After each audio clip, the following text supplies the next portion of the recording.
Densus 88 pastikan peledakan di SMA N72 bukan terorisme.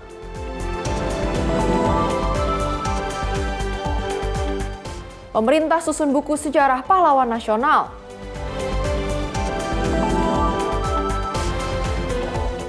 RI dan Australia sepakati perjanjian baru pertahanan.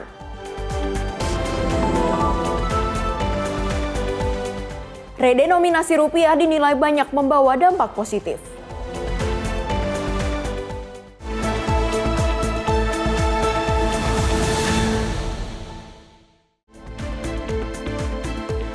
Selamat pagi pemirsa, senang sekali rasanya kami dapat kembali hadir menemani Anda. Tentunya kami akan menyajikan sejumlah informasi yang menarik untuk mewarnai pagi hari Anda, yaitu mulai dari berita mengenai peristiwa baik dari Indonesia maupun mancanegara, dan juga dari agenda Kabinet Merah Putih serta ekonomi. Bersama saya Priska Priscilla, inilah Menyapa Indonesia Pagi untuk Anda.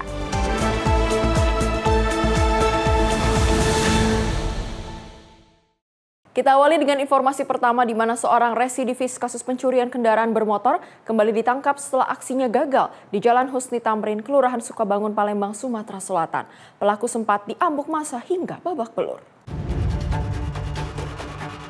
Video ini menunjukkan pria diduga pelaku pencurian sepeda motor di Kelurahan Kebun Bunga, Palembang. Di masa ada diamankan warga beredar viral di media sosial. Pria itu ditangkap warga diduga saat hendak kabur usai kepergok mencuri motor warga pada Selasa malam 11 Oktober 2025. Pria itu pun nyaris tewas menjadi sasaran kekesalan warga sekitar yang tersulut emosi atas pencurian yang diduga telah dilakukan oleh pelaku. Pelaku yang ditangkap diketahui bernama Hadian Syah alias Bendot, Muara Padang, Kabupaten Banyuasin, dan kini telah diamankan anggota Subdit 3 Jatanras Polda Sumsel. Dari pengakuan tersangka, dirinya telah melakukan pencurian sebanyak 9 kali di tempat yang berbeda di kota Palembang dan telah dipenjara 3 kali. Pas aku ninggal motor ini aku lari sih dikejar kan.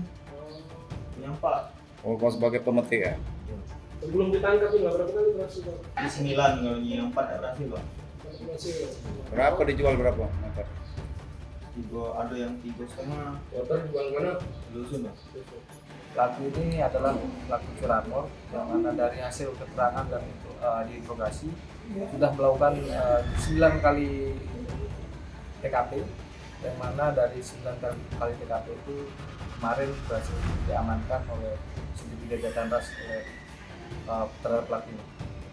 Untuk barang bukti yang diamankan yaitu 1 biji letter Y, kemudian 1 unit kendaraan, kemudian ada kaos yang digunakan oleh pelaku pada saat melakukan tindak pidana. Untuk pelaku residivis, itu sudah pernah melakukan tindak pidana.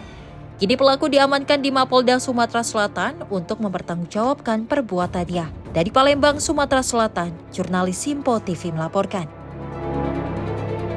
Video viral di media sosial memperlihatkan seorang pengendara motor pria yang diduga menjadi korban percobaan perampokan di Jalan Raya Nonon Sontani, Bekasi Timur, Kota Bekasi pada Senin siang 10 November 2025. Peristiwa terjadi tak lama setelah korban selesai menarik uang di sebuah bank swasta di wilayah Proyek Bekasi. Dalam video yang beredar di media sosial, terlihat seorang pria pengendara motor terkapar di tepi jalan usai diduga disabet golok oleh pelaku perampokan. Saksi bernama Iqbal menjelaskan, pelaku diduga memepet korban saat melintas di depan pos jaga, lalu menyabetnya dengan senjata tajam. Warga yang melihat kejadian tersebut langsung menolong korban dan melaporkan insiden ini kepada pihak kepolisian. Kapolsek Bekasi Timur Kompol Ahmadi membenarkan kejadian tersebut dan menyatakan pihaknya sudah mendatangi lokasi, serta memeriksa rekaman CCTV untuk mengidentifikasi pelaku. Hingga saat ini kepolisian masih melakukan penyelidikan lebih lanjut guna mengungkap identitas dan motif para pelaku yang melarikan diri usai melakukan aksi. Susendi Andika Priyanto, tim redaksi Simpo TV melaporkan.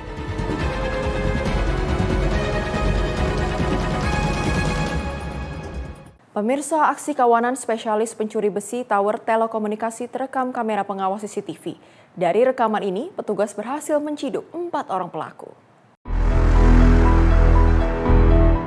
Kawanan pelaku pencurian nekat memanjat pagar untuk mempreteli besi penyangga tower di Kelurahan Mariana, Kecamatan Bajuasin 1, Kabupaten Bajuasin. Polsek Mariana yang mendapat laporan tersebut langsung melacak keberadaan para pelaku. Alhasil 4 orang pelaku berhasil ditangkap. Dari pengakuan para pelaku kepada polisi, kawanan ini sudah 4 kali melakukan pencurian di lokasi yang sama. Pelaku datang ke lokasi tower Mitatel DMT dengan cara memotong pagar tower.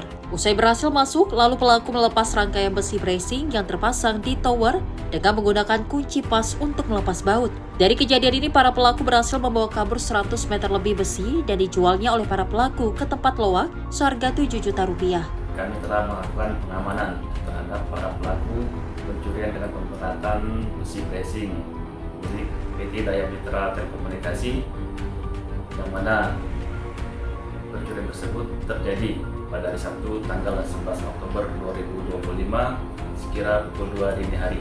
Pelaku yang kami amankan sebanyak 4 orang atas nama Teguh, Nopi, Pedong, dan Ama. Atas perbuatannya, para pelaku dikenakan pasal 363 KUHP tentang pencurian dengan ancaman maksimal 7 tahun penjara.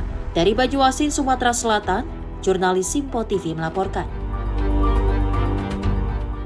Diduga rayap besi ditangkap unit reskrim Polsek Medan Tembung saat beraksi mencuri besi drainase di Jalan Letda Sujono, Medan, Sumatera Utara pada Senin 10 November 2025 pagi.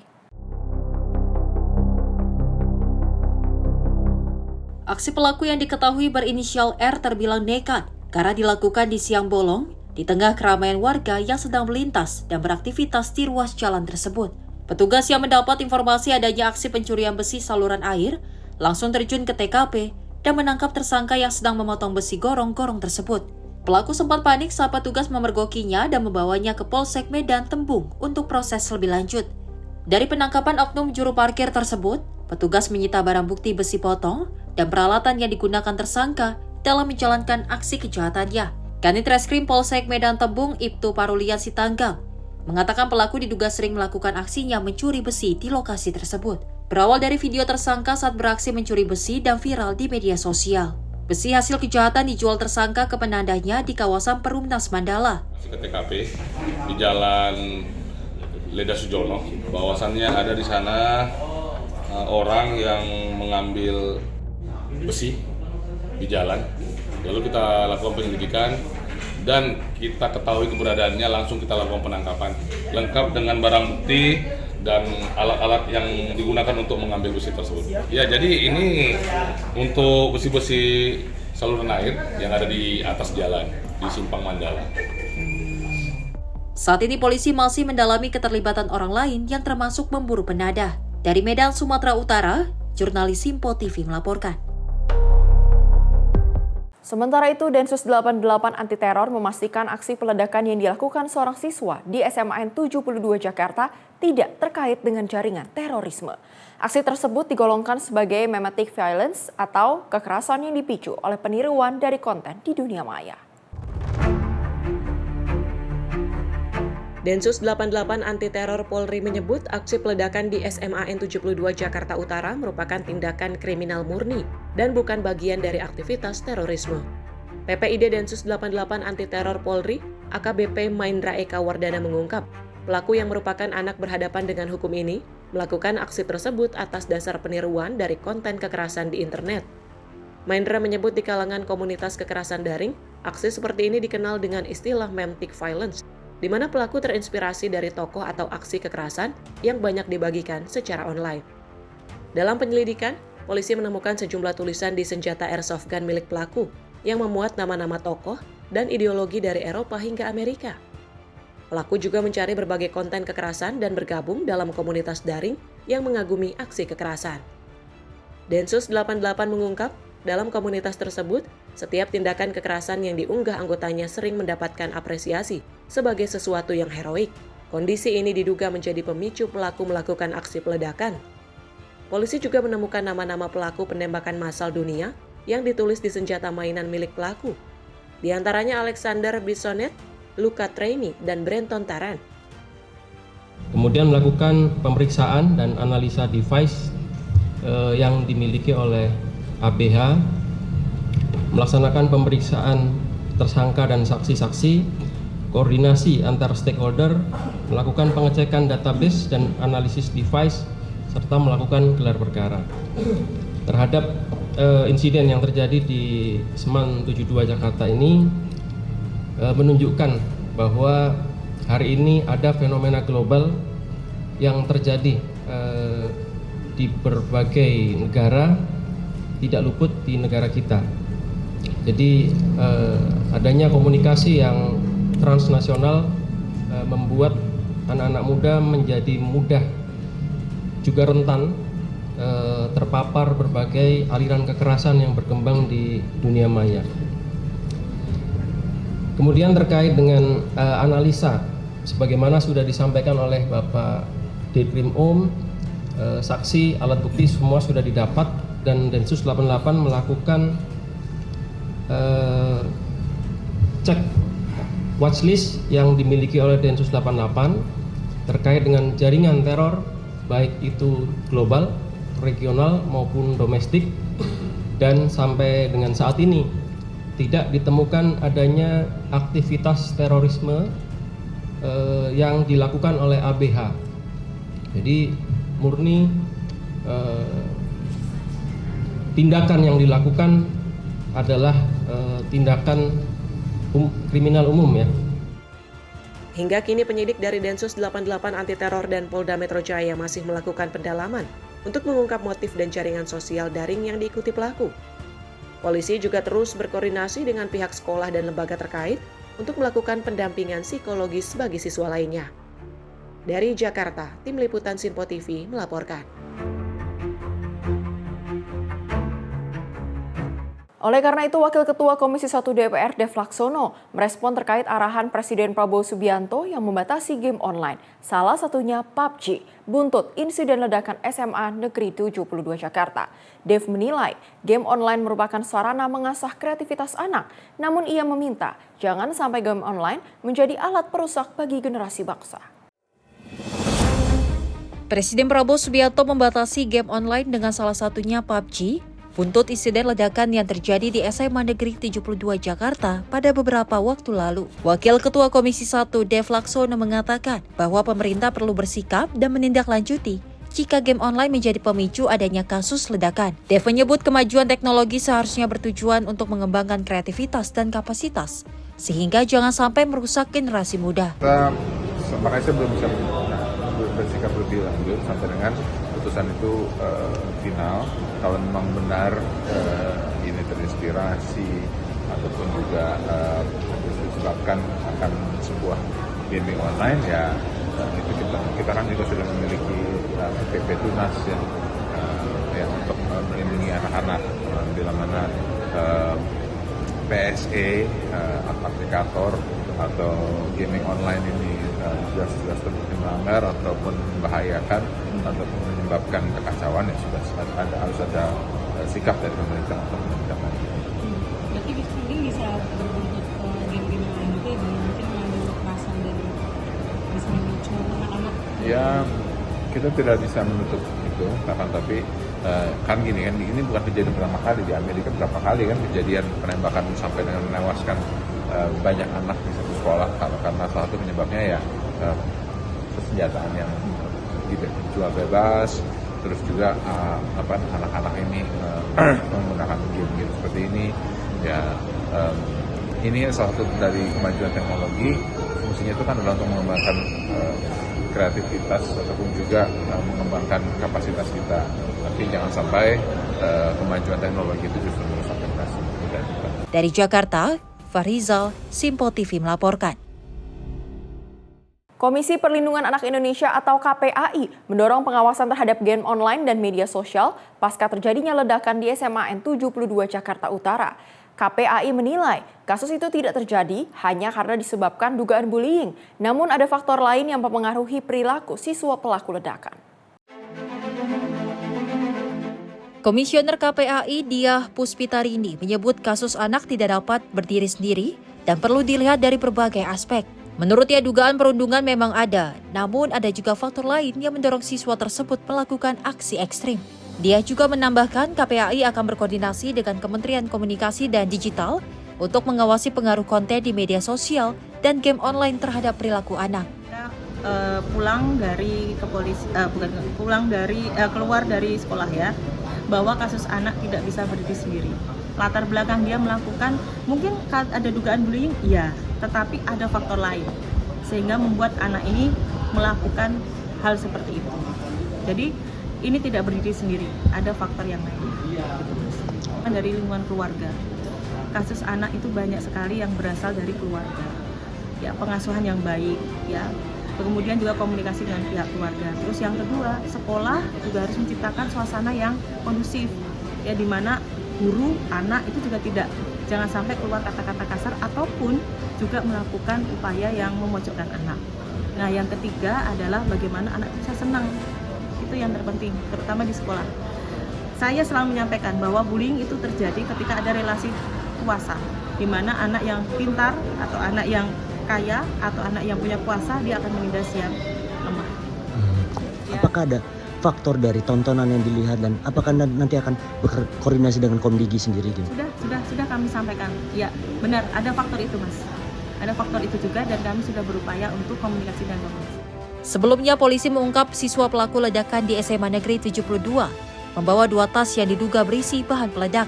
Dari hasil penyelidikan, Densus 88 menemukan 7 peledak, 4 diantaranya meledak dan 3 lainnya gagal terpicu. Kapolri Jenderal Listio Sigit Prabowo menyebut pelaku sudah diketahui dan polisi masih mendalami pihak yang diduga mengajari pembuat bom, termasuk dari konten media sosial. KPAI meminta lingkungan keluarga dan sekolah untuk lebih peka dalam mencegah tindakan bullying maupun kekerasan di kalangan anak. KPAI juga mendorong pemerintah memperketat pengawasan terhadap konten digital yang berpotensi mempengaruhi perilaku anak. Dari Tangerang Selatan, jurnalis Simpo TV melaporkan. Pasca ledakan di SMA N 72 Jakarta Utara, dari 26 orang yang dirawat di RSYRC, kini tersisa 12 orang yang masih dirawat dengan rincian 11 orang rawat inap biasa dan 1 orang rawat inap intensif. Namun 3 orang sudah dipulangkan. Direktur Medis RSYRC, Dr. Muhammadi menyebutkan ada 4 siswa yang mengalami tuli mendadak tanpa kerusakan membran telinga dan menjalani terapi hiperbarik. Direktur Medis Rumah Sakit Yarsi menyebut terapi hiperbarik yang dilakukan oleh korban SMA Negeri 72 baru akan dilakukan. Dengan dilaksanakannya terapi hiperbarik, diharapkan potensi untuk tuli mendadak dalam kasus ini tidak ada yang sampai ke tahap yang berat. Ia juga menyebutkan apabila korban yang ada sudah diobservasi dan karena masih muda, maka proses recovery diharapkan bisa dengan sendirinya. Total korban yang kita layani sudah 26 orang dan tersisa ada 11 orang yang dalam rawat inap. 9 rawat jalan, jadi hari ini tuh dipulangkan 3 orang lagi, jadi ada 11 yang masih dirawat inap, termasuk 1 yang di intensif yang juga sudah perbaikan, alhamdulillah sudah mulai lepas alat bantu nafas per sore ini, jadi kita harapkan Adinda bisa terus membaik dan ini merecovery segera. Sedangkan ada 4 siswa yang mengalami tuli mendadak tanpa kerusakan membran telinga, itu masuk ke hiperbarik untuk mendapatkan terapi oksigen bertekanan tinggi. Ini juga diharapkan bisa mempercepat proses perbaikan dan memberikan efek terapi yang optimal dari perawatan yang sudah diberikan oleh teman-teman dokter yang ada di Rumah Sakit Yarsi. Ya, terapi hiperbarik baru dimulai hari ini, kita akan lakukan 10 sesi nanti secara bertahap. Secara klinis teman-teman sudah baik dan ada rencana oleh dokter penanggung jawabnya untuk dipulangkan terlebih dahulu. Jadi nanti sesi-sesi berikutnya akan dilakukan lewat rawat jalan. Tim dokter Rumah Sakit Yarsi akan terus memonitor proses evaluasi sampai 2 hingga 3 minggu ke depan. Para korban juga didampingi oleh tim psikologi dari Rumah Sakit Yarsi dan juga Polda Metro Jaya. Dari Jakarta, Tio Malau, Simpo TV melaporkan. Pasca ledakan yang terjadi di dalam masjid di halaman lingkungan sekolah SMA N 72 Jakarta Kelapa Gading, Jakarta Utara, orang tua murid meminta kepada pihak sekolah untuk memperketat bagi yang ingin keluar masuk sekolah dan mengecek barang-barang bawaannya. Kenapa sih? Ledakan tadi bunyinya gede banget. Ledakan terjadi mengejutkan warga di Jalan Prihatin RT 7 RW 2 Kelapa Gading, Jakarta Utara, Jumat siang kemarin. Akibat kejadian ini sebanyak 54 murid dan guru jadi korban ledakan dan mengalami luka-luka. Sabtu pagi nampak sejumlah petugas TNI Polri berjaga di gerbang sekolah SMA Negeri 72 Jakarta Kelapa Gading, Jakarta Utara.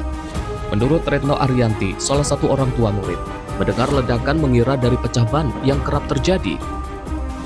Di sisi itu, para siswa berhamburan keluar dengan menggotong rekannya dengan tanduk dalam keadaan luka bakar, bahkan sebagian korban lain juga mengalami luka-luka bagian tubuhnya.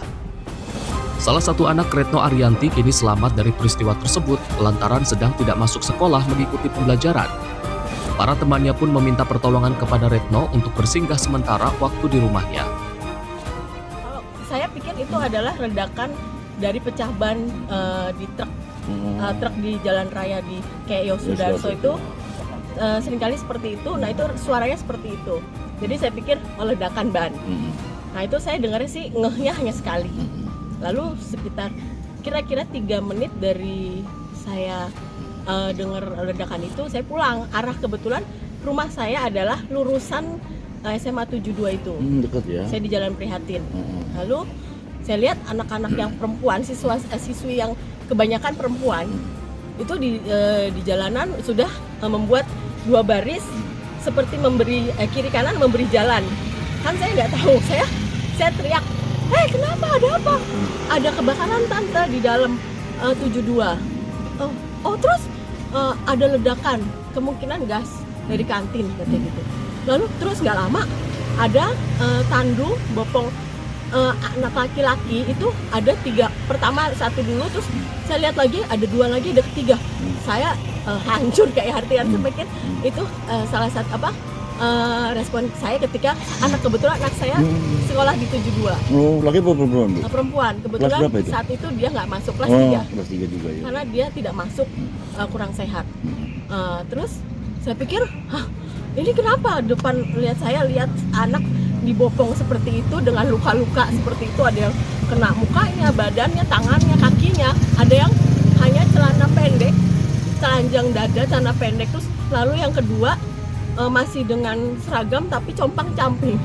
Hancur kayaknya saya lihat kayak gitu. Saya sedih, saya teriak, kenapa, ada apa? Ada kan tante di dalam gitu kan.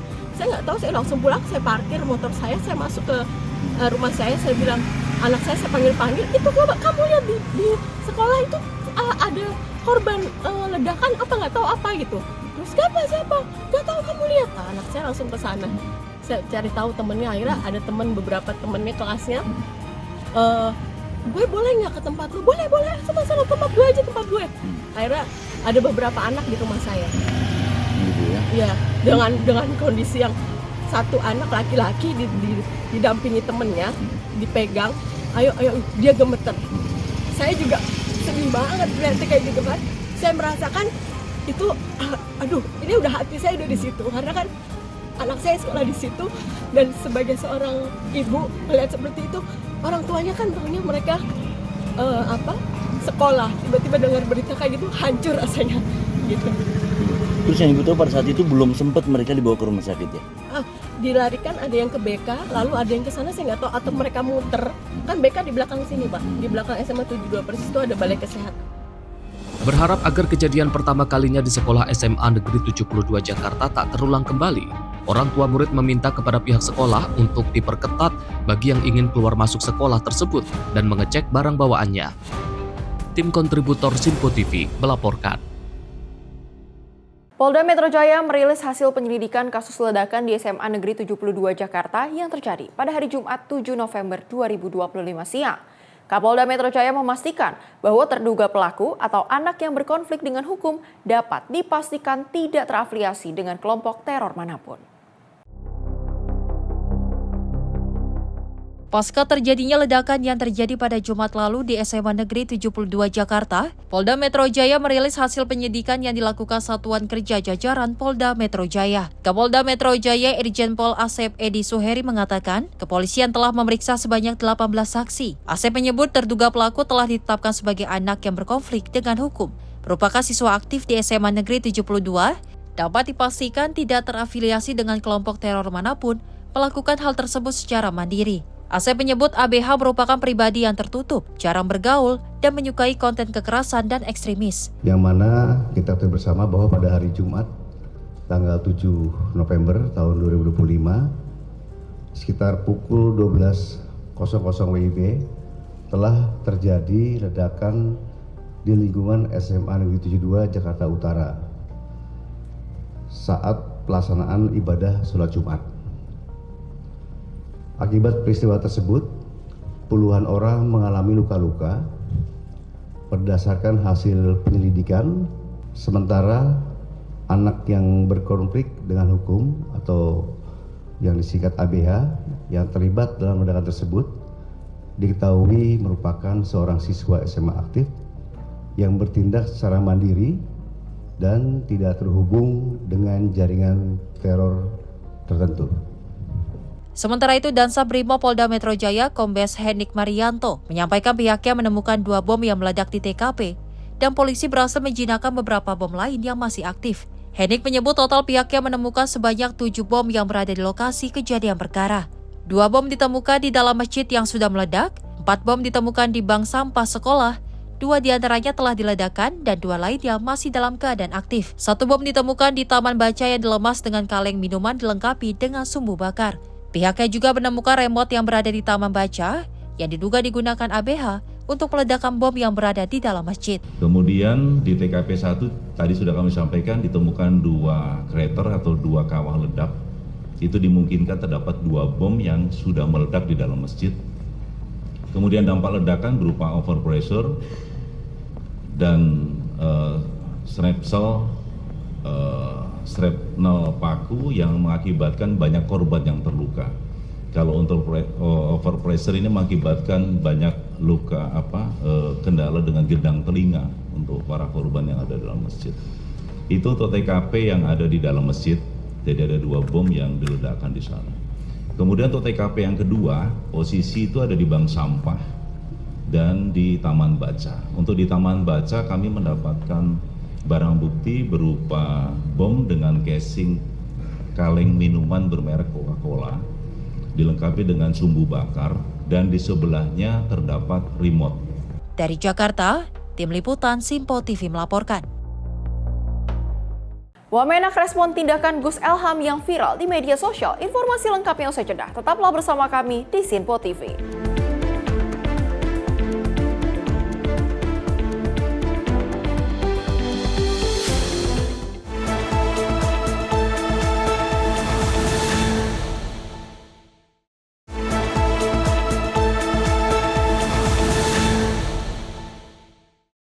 Terima kasih pemirsa, Anda masih bersama kami di Simpo TV. Kita lanjutkan ke informasi berikutnya di mana Wakil Menteri Agama Romo Muhammad Syafi'i merespon gaya dakwah kontroversi Gus Elham Yahya yang menjadi sorotan publik usai aksinya menciumi anak-anak kecil perempuan. Romo meminta para pendakwah asal Kediri, Jawa Timur itu untuk berhenti berbuat tindakan tersebut. Media sosial saat ini digemparkan dengan beredarnya video seorang pendakwah muda asal Kediri, Jawa Timur, Gus Elham Yahya, yang menciumi anak-anak kecil perempuan saat sedang berdakwah. Aksi tersebut viral di media sosial dan menuai kecaman warganet yang dianggap bagian dari tindakan pedofilia. Wakil Menteri Agama Romo Muhammad Syafi'i meminta kepada Gus Elham Yahya untuk menghentikan aksi menciumi anak-anak khususnya perempuan. Romo menyebut pemerintah telah menerbitkan surat keputusan Direktur Jenderal Pendidikan Islam terkait madrasah dan pesantren ramah anak. Hal itu guna meminimalisir dari tindakan yang dianggap pelecehan seksual terhadap anak di tingkat madrasah hingga pesantren. Isu lain terkait viralnya salah satu Gus di Jawa Barat dari Jawa Timur Kediri namanya Gus Elham yang viral karena sering mencium anak kecil perempuan. Itu gimana tanggapan dari? Tadi juga ada disimpulkan, ada surat keputusan dari Dirjen Pendis tentang madrasah dan pesantren ramah anak. Yang intinya agar anak-anak madrasah, anak-anak pesantren mendapatkan pemenuhan haknya sebagai peserta didik dan jauh dari tindak kekerasan yang tidak seharusnya mereka terima. Nah, tentu saja kasus-kasus itu mungkin tetap ada ya, tapi kita tadi sepakat agar ke depan pengawasannya lebih ditingkatkan agar peristiwa itu bisa dihindari. Seperti itu. Lebih spesifik lagi, ini kan viral di media sosial Gus Elman ini dalam aktivitasnya melaksanakan khotbah atau pengajian itu berkumpulnya sering bersentuhan langsung dengan bukan muridnya. Kemudian juga menciumi anak-anak kecil. Tidak secara eksplisit melakukan pelecehan, tapi lebih terlihat di muka publik ada beberapa pihak yang menyayangkan. Ya, saya kira saya sepakat dengan pendapat publik itu dan ini harus dihentikan. Dari Jakarta, Fahrizal Davarizkiano, Sinpo TV melaporkan. Pemerintah kini tengah menyusun buku sejarah yang memuat biografi para pahlawan nasional dari masa ke masa. Menteri Kebudayaan Fadlizon menyampaikan, penyusunan ini melibatkan Kementerian Sosial dan peneliti profesional untuk memastikan akurasi sejarah. Dalam konferensi pers di Istana Kepresidenan Jakarta pada Senin 10 November 2025, Menteri Kebudayaan Fadlizon mengungkap bahwa pemerintah tengah menyusun buku sejarah yang memuat biografi para pahlawan nasional. Penyusunan buku ini akan melibatkan Kementerian Sosial dan sejumlah peneliti profesional untuk memastikan akurasi sejarah. Buku tersebut akan mencakup pahlawan dari masa Presiden Soekarno hingga Presiden Prabowo Subianto. Fadli menegaskan bahwa kegiatan pemberian gelar pahlawan nasional yang berlangsung di Istana Negara Jakarta tidak akan memengaruhi penulisan sejarah. Ia juga menekankan bahwa para sejarawan tidak mungkin memutarbalikkan fakta yang sudah ada. Selain itu, Kementerian Kebudayaan bersama sejarawan dari perguruan tinggi akan terus melakukan penelitian terkait penulisan sejarah dan biografi pahlawan nasional, agar buku yang diterbitkan tetap akurat dan komprehensif. Sebagaimana saya sampaikan, sejarah ini kita tulis secara profesional oleh para sejarawan, oleh para ahlinya, dan tentu kita tidak ingin membolak-balikkan atau membelokkan sejarah, ya. Karena itulah kemudian ada sejarawan yang memang ahli di bidangnya. Yang bisa menulis sejarah adalah para sejarawan yang mempunyai pengetahuan tentang sejarah, riset, penelitian gitu ya. Jadi tidak bisa sembarangan juga. Dan itu adanya di perguruan-perguruan tinggi. Oleh karena itu, kalau yang kami lakukan di Kementerian Kebudayaan, para sejarawan dari puluhan perguruan tinggi nanti akan terus melakukan penelitian karena memang kebetulan ada Direktorat Sejarah dan Museum.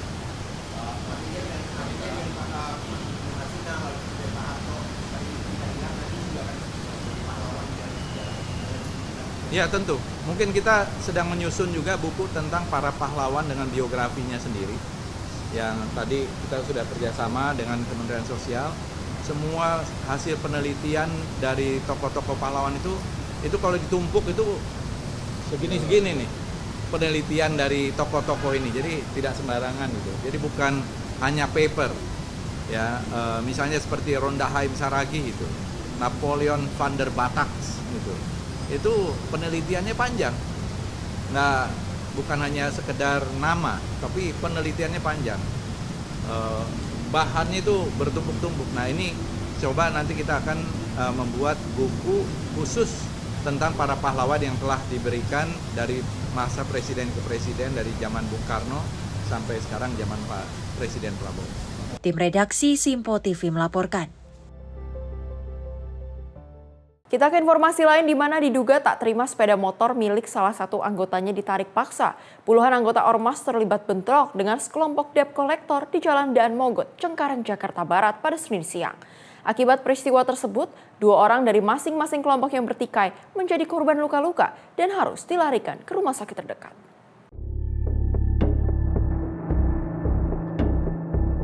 Puluhan anggota Ormas terlibat bentrok dengan sekelompok debt collector di Jalan Daan Mogot, Cengkareng, Jakarta Barat pada Senin siang. Bentrokan tersebut akhirnya dapat diredam pihak kepolisian Polres Metro Jakarta Barat bersenjata lengkap yang segera mendatangi lokasi kejadian dan melerai kedua kelompok yang bertikai. Peristiwa ini terjadi lantaran diduga dipicu saat salah satu anggota Ormas menjadi korban penarikan paksa sepeda motor oleh kelompok debt collector di Jalan Daan Mogot 1 hari sebelumnya atau pada hari Minggu kemarin. Tak terima dengan tindakan tersebut, korban pun mengajak anggota Ormas lainnya untuk menyerang kelompok debt collector di lokasi. Padahal rencananya sepeda motor salah satu anggota Ormas tersebut hendak dikembalikan oleh kelompok debt collector. Akibat pertikaian tersebut, 2 orang dari masing-masing kelompok tersebut menjadi korban luka-luka. Awalnya motor anak PPKB itu dicegat di jalan sama kolektor.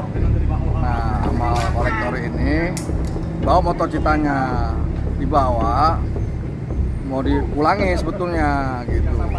Cuma orang BPKB ini salah tanggap, maka terjadilah penyerangan pada siang harinya hari ini. Jadi serang menyerang antara debt collector sama ormas BPKB gitu.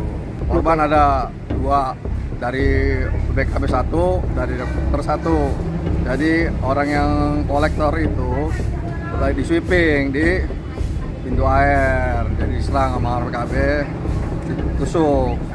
Nah, jadi di sini penyerangan juga. Jadi di sini orang BPKB nyerang, diserang lagi. Sebagai warga resah nggak sih Pak dengan kejadian? Ya resah lah, gitu. Di sini udah kejadian 2 kali, dulu sama ojol. Bukan takut lagi warga, banyaknya pada ngejerit anak-anaknya ketakutan, trauma. Kejadian ini berawal dari kesalahpahaman antara 2 kelompok ya. Namun alhamdulillah sampai dengan saat ini kedua kelompok sudah dalam keadaan kondusif dan sudah berdamai. Jadi tidak ada lagi kesalahpahaman ini dan semoga perselisihan ini tidak banyak kemana-mana. Fasilitas yang rusak Pak? Ya? Fasilitas ada yang rusak Pak? Kalau fasilitas lainnya tidak ada rusak, hanya kendaraan patroli yang memang terparkir di sana ya.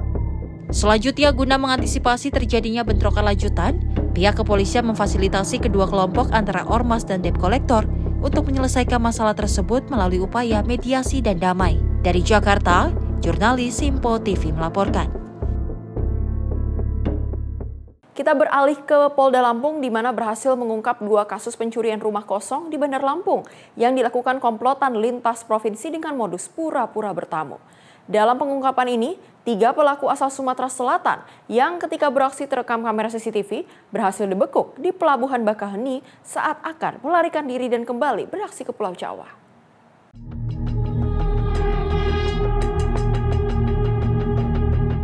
Inilah rekaman CCTV saat komplotan pelaku pencurian rumah kosong lintas provinsi beraksi di sebuah rumah di perumahan Taman Suropati, Kecamatan Kedaton, Kota Bandar Lampung, Lampung. Pelaku yang berjumlah 3 orang terlihat masuk dengan memanjat pagar, lalu mencongkel pintu rumah, kemudian menggasak barang-barang berharga milik korban. Selain di Kecamatan Kedaton, komplotan ini juga beraksi membobol rumah kosong di Kecamatan Tanjung Karang Timur.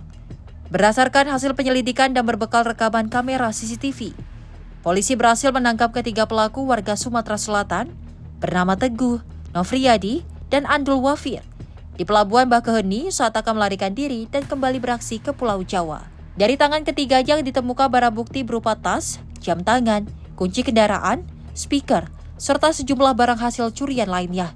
Kasubdit 3 Jatanras Polda Lampung AKBP Ujang Supriyanto mengatakan, modus pencurian yang dilakukan komplotan ini yakni dengan pura-pura bertamu untuk memantau kondisi rumah target. Jika rumah terlihat kosong, mereka pun mencongkel pintu dengan linggis dan obeng yang telah disiapkan.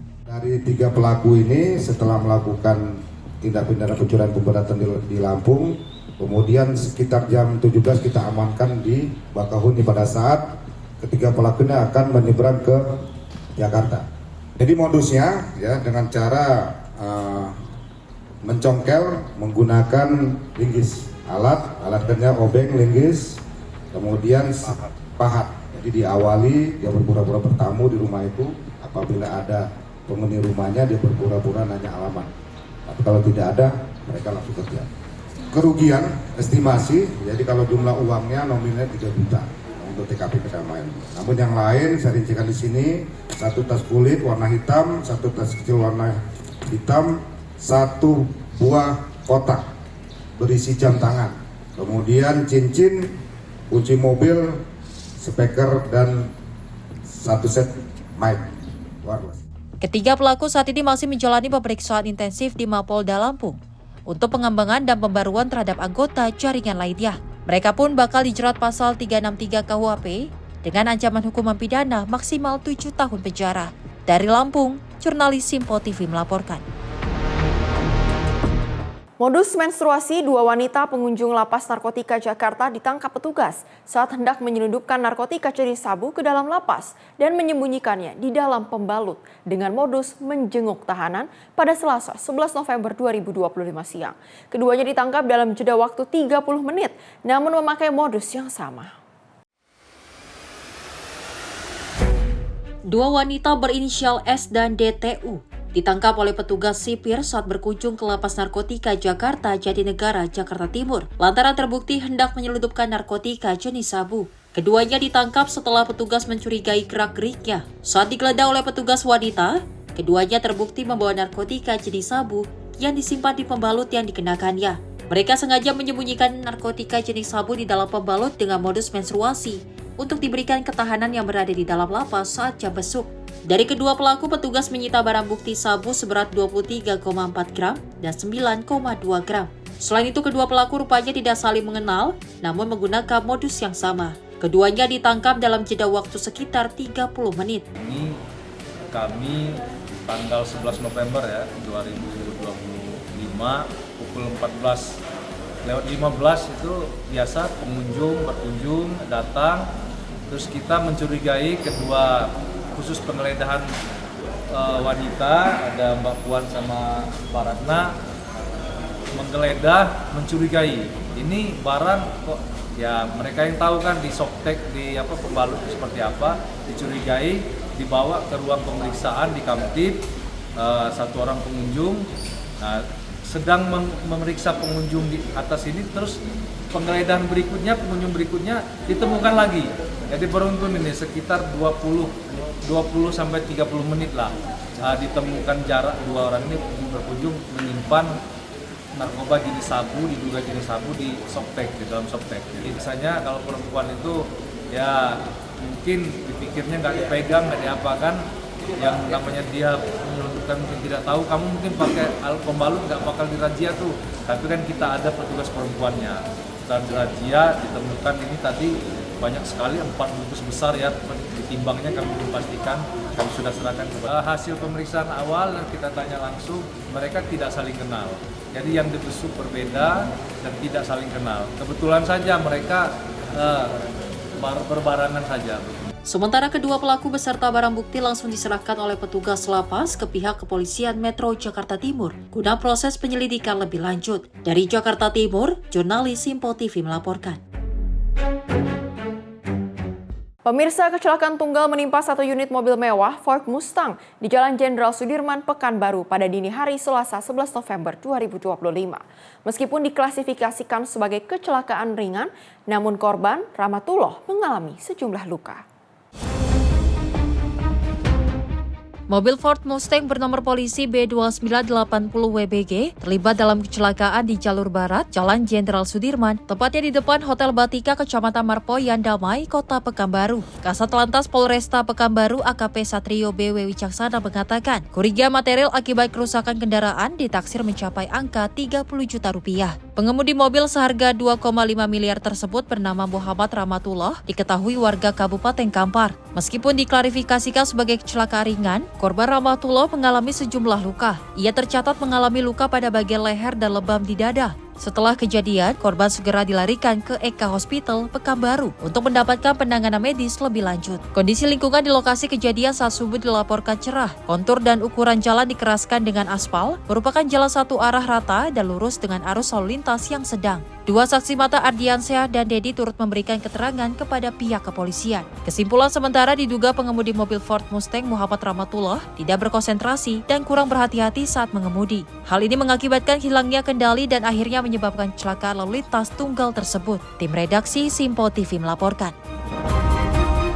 Dari tim penyidik Kejaksaan Tinggi Sumatera Selatan menetapkan 6 orang tersangka dugaan kasus tindak pidana korupsi pemberian kredit kepada PT Bank Rakyat Indonesia kepada 2 perusahaan perkebunan kelapa sawit yang merugikan negara mencapai 1,689 triliun rupiah.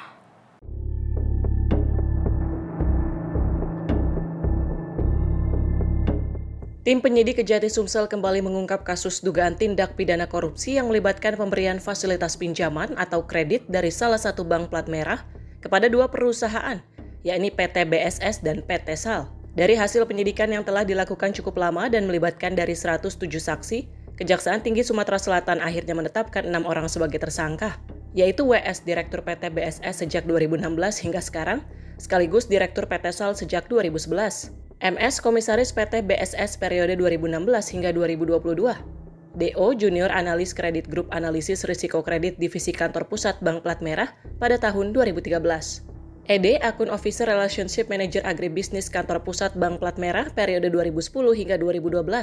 RA Relationship Manager Divisi Agribisnis Kantor Pusat periode 2011 hingga 2019.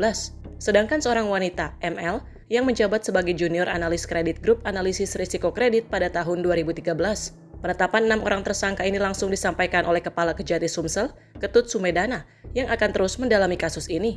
Dan pada hari ini, tim penyidik menetapkan 6 orang tersangka, yaitu tersangka WS selaku Direktur di PT BSS tahun 2016 sampai dengan 2011 dan sampai sekarang. Kemudian yang kedua yaitu MS selaku Komisaris PT BSS dalam periode 2016 sampai 2022. Dan yang ketiga adalah DO yaitu selaku Junior Analis Kredit Grup Analisa Risiko Kredit Divisi Kantor Pusat salah satu Bank Plat Merah tahun 2013.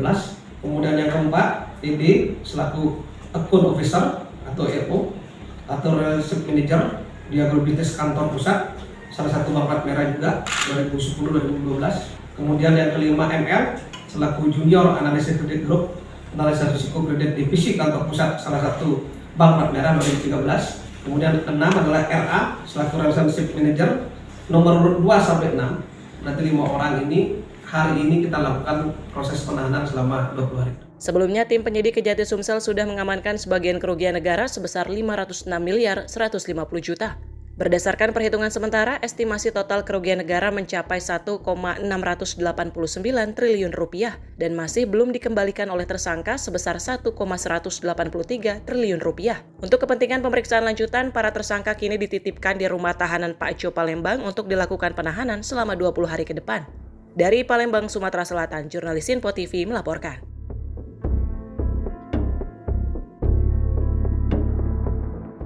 Mahasiswa gugur tugas diberi gelar Patriot Transmigrasi. Informasi lengkapnya usai jeda. Tetaplah bersama kami di Menyapa Indonesia Pagi.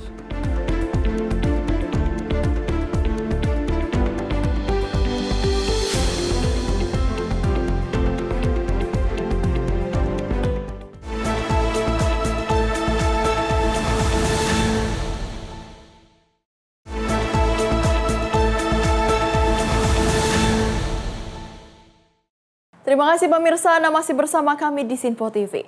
Kita lanjutkan ke agenda Kabinet Merah Putih di mana Menteri Transmigrasi M. Iftithah Sulaiman Suryanegara menghadiri langsung tazkiyah bersama keluarga korban tim ekspedisi Patriot di kawasan Sidoarjo, Jawa Timur. Abdul Rohid, mahasiswa asal Institut Teknologi 10 November tersebut gugur atas faktor kesehatan ketika melaksanakan riset di kawasan Bahari Tomini Raya, Provinsi Sulawesi Tengah.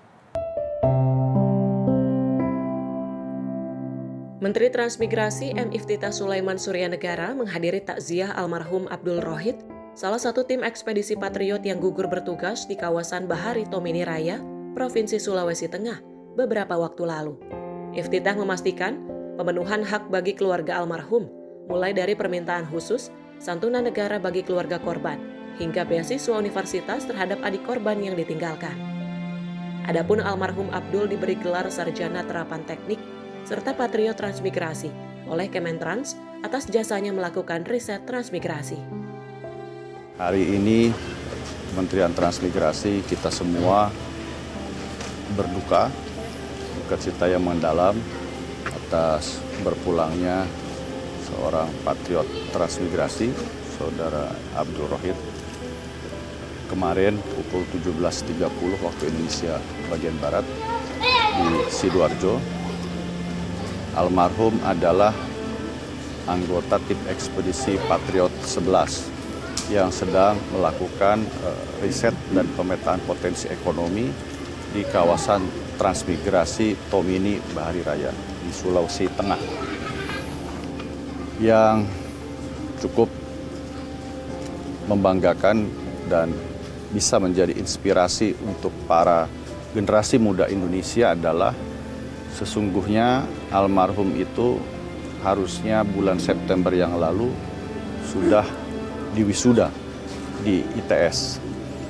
Tetapi bulan Agustus almarhum memutuskan untuk bergabung dengan tim Ekspedisi Patriot, memberikan kontribusi nyata kepada bangsa dan negara, membantu masyarakat kita yang berada di 154 kawasan transmigrasi di seluruh Indonesia. Secara akademik, Wakil Rektor Bidang Akademik dan Kemahasiswaan ITS, Nurul Widyastuti menyebut, almarhum merupakan mahasiswa berprestasi yang aktif secara organisasi maupun akademik, dengan perolehan IPK 3,58. 19 Agustus 2025, Rektor ITS, Profesor Insinyur Bambang Pramujati, ST, MSc, PhD.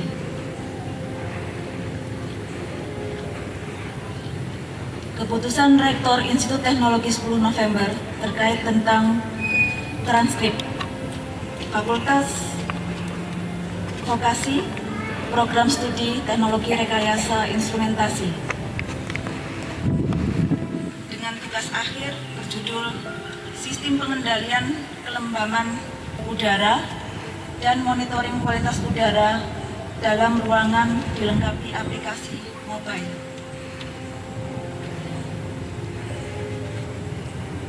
Dengan indeks prestasi 3,58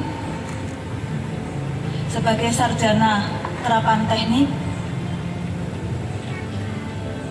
dengan nomor ijazah 00200 23030 22025 100028. Surabaya 19/2025, Dekan Profesor Dr. Wahyu Wibowo. Diketahui almarhum Abdul merupakan salah satu mahasiswa tim Ekspedisi Patriot asal Institut Teknologi 10 November, Fakultas Vokasi, dengan jurusan Teknologi Rekayasa dan Instrumentasi. Keluarga almarhum menyebut, dedikasi yang dilaksanakan almarhum Abdul untuk membantu perekonomian keluarga yang berada di Sidoarjo, Jawa Timur. Mohon izin Bapak Ibu, sedikit saya bercerita sebelum almarhum adik saya Abdul Rohid meninggalkan keluarga semua. Pada waktu masih ada di Sulawesi, dia menyempatkan untuk membelikan apapun yang diinginkan kepada adik saya sama orang tua saya. Dan tujuan adik saya ingin menjunjung martabat, ingin menjunjung derajat orang tua, dan ingin membahagiakan adik saya, yaitu Intan. Dan sebelum wafat, adik saya berpesan, tolong Nur Intan Saputri bisa melanjutkan sekolah seperti saya. Dari Jawa Timur, Max Ronabayu, Sinpo TV melaporkan. Masih dari Menteri Transmigrasi M. Iftithah Sulaiman Suryanegara yang memastikan akan segera mengevaluasi program Ekspedisi Patriot yang saat ini tengah berjalan, imbas gugurnya 2 mahasiswa dalam menjalankan tugasnya. Adapun Mentrans Iftithah menegaskan kedua patriot yang gugur tersebut menjadi inspirasi bagi seluruh pihak. Gugurnya 2 mahasiswa dalam menjalankan tugasnya, yakni Anggit Bima Wicaksana asal kampus Institut Pertanian Bogor dan Abdul Rohid, mahasiswa asal kampus Institut Teknologi 10 November ini, menjadi perhatian serius Kementerian Transmigrasi untuk menggali potensi sumber daya manusia yang unggul di tiap daerah Indonesia saat ini. Menteri Transmigrasi M. Iftithah Sulaiman Suryanegara mengungkapkan, gugurnya kedua mahasiswa tersebut menjadi inspirasi bagi seluruh pihak dalam berjalannya program tim Ekspedisi Patriot saat ini. Menurutnya, perbedaan latar belakang baik dari konstruksi ekonomi, budaya, hingga sosial bukan menjadi penghalang dalam memajukan potensi SDM yang ada di tiap daerah. Iftithah menyebut seluruh pihak memiliki hak yang sama dalam memberikan kontribusi yang aplikatif bagi bangsa dan negara. Yang pertama berasal dari keluarga yang sangat mampu, yang kedua berasal dari keluarga yang sangat terbatas. Ternyata kedua-duanya kalau sama-sama ketemu di kampus, sama-sama di pendidikan, memiliki hak yang sama untuk ikut memberikan kontribusi yang nyata kepada bangsa dan negara. Itulah pesan yang terbaik yang menurut saya kita bisa berikan kepada seluruh generasi muda Indonesia. Dari Jawa Timur, Max Ronabayu, Sinpo TV melaporkan. Tak hanya itu saja, namun Menteri Transmigrasi juga memastikan akan bersinergitas bersama dengan seluruh kampus terbaik di Indonesia dalam program Tim Ekspedisi Patriot yang akan terus berjalan. Hal ini perihal gugurnya total 2 mahasiswa yang tergabung ke dalam Tim Ekspedisi Patriot di sejumlah daerah. Menyoroti perihal gugurnya 2 mahasiswa yang tergabung ke dalam Tim Ekspedisi Patriot, Menteri Transmigrasi M. Iftithah Sulaiman Suryanegara mengungkapkan, kolaborasi lembaganya bersama seluruh kampus yang tergabung dalam tim ekspedisi ini akan terus berjalan. Hal ini mengacu atas 2 mahasiswa yang gugur dalam menjalankan misi riset pembangunan sumber daya manusia, yakni Abdul Rohid, mahasiswa asal kampus Institut Teknologi 10 November yang berada di Provinsi Sulawesi Tengah, dan Anggit Bima Wicaksana, mahasiswa Institut Pertanian Bogor yang gugur di Papua Barat. Adapun Iftithah memastikan gugurnya kedua mahasiswa tersebut menjadi semangat besar terhadap mahasiswa lainnya yang sedang menjalankan program riset pembangunan SDM unggul di setiap provinsi tanah air. Kalau menurut saya, insya Allah tidak ada, justru semangat itu makin menyala-nyala. Karena saya sudah sampaikan kepada para kampus yang terlibat bahwa inilah dunia nyatanya. Semua yang kita lakukan pasti ada resikonya. Selama kita berpasrah diri kepada Sang Maha Pencipta dan kita juga menjaga diri dengan sebaik-baiknya, saya yakin langkah ini tidak akan terhentikan, tidak akan menyurutkan langkah Kementerian Transmigrasi dan seluruh kampus untuk ikut memberikan kontribusi nyata kepada masyarakat yang sangat membutuhkan di seluruh wilayah tanah air. Dari Jawa Timur, Max Ronabayu, Sinpo TV melaporkan. Kita beralih ke Wakil Menteri Agama di mana Romo Muhammad Syafi'i mengungkapkan Ditjen Penyelenggaraan Haji dan Umroh atau PHU di Kementerian Agama resmi telah dibubarkan. Pembubaran tersebut dilakukan usai Kementerian Haji dan Umroh resmi dibentuk. Direktorat Jenderal Penyelenggaraan Haji dan Umroh atau PHU di Kementerian Agama secara resmi telah dibubarkan. Pembubaran itu terhitung sejak Kementerian Haji dan Umroh resmi dibentuk oleh pemerintah. Wakil Menteri Agama Romo Muhammad Syafi'i mengatakan, para pegawai Dirjen Penyelenggaraan Haji dan Umroh diupayakan pindah ke Kementerian Haji dan Umroh.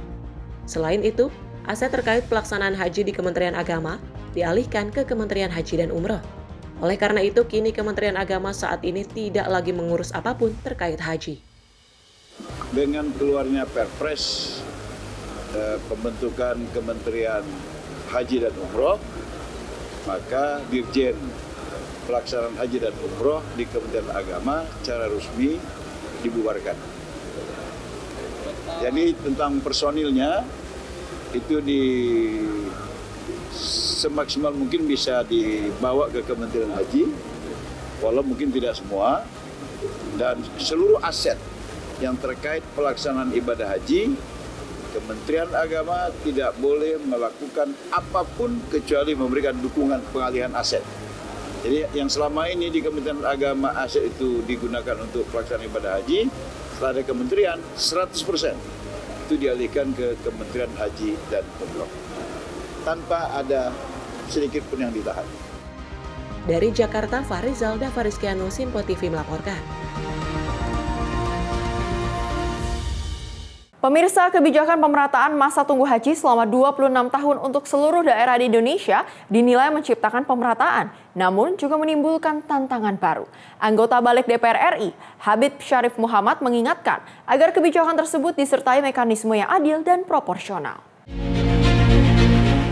Anggota Balik DPR RI Habib Syafri Muhammad mengingatkan agar kebijakan pemerataan masa tunggu haji menjadi 26 tahun perlu dilakukan dengan pengawasan ketat agar proses distribusi tetap adil bagi seluruh jemaah. Penyesuaian masa tunggu dilakukan untuk menciptakan sistem yang lebih adil dan terstruktur dibandingkan kebijakan sebelumnya, di mana kuota beberapa daerah menjadi berlebihan atau tidak sesuai jumlah pendaftar. Sedangkan dengan sistem baru, pemerintah berharap setiap provinsi memiliki alokasi yang lebih seimbang. Dengan turunnya 2 juta, ini masih menjadi debatable. Sampai sejauh mana pemerintah mampu untuk tetap minimal mempertahankan kualitas pelayanan. Karena tahun 2025 termasuk proses perjalanan haji yang sangat amburadul. Berkaitan dengan 26 memang untuk provinsi-provinsi tertentu menguntungkan, tetapi untuk provinsi-provinsi yang padat penduduknya, taruhlah misalnya Jawa Barat, tahun 2026 Jawa Barat mungkin akan berkurang hampir mencapai 6.000. Tetapi beberapa provinsi di Sulawesi misalnya, itu malah diuntungkan. Nah, tentu saja ini masih perlu analisa lebih jauh. 26 itu tidak hanya sebatas orang yang waiting list, tetapi lebih jauh juga perlu melihat kepadatan penduduk. Selain melihat dari jumlah penduduk, perlu pula dipertimbangkan dampaknya terhadap jemaah lansia dan jemaah yang memiliki resiko kesehatan tinggi agar masuk ke dalam daftar prioritas. Tim redaksi Simpo TV melaporkan. Kita beralih ke informasi lain di mana pemerintah berencana membangun 100 gudang perum bulog sebagai komitmen dalam memperkuat penyerapan hasil panen padi dan jagung petani di seluruh Indonesia. Hal itu diungkapkan oleh Menteri Koordinator Bidang Pangan Zulkifli Hasan usai menyaksikan penandatanganan surat keputusan bersama tentang penugasan percepatan pelaksanaan penyediaan infrastruktur pasca panen dalam rangka ketahanan pangan nasional.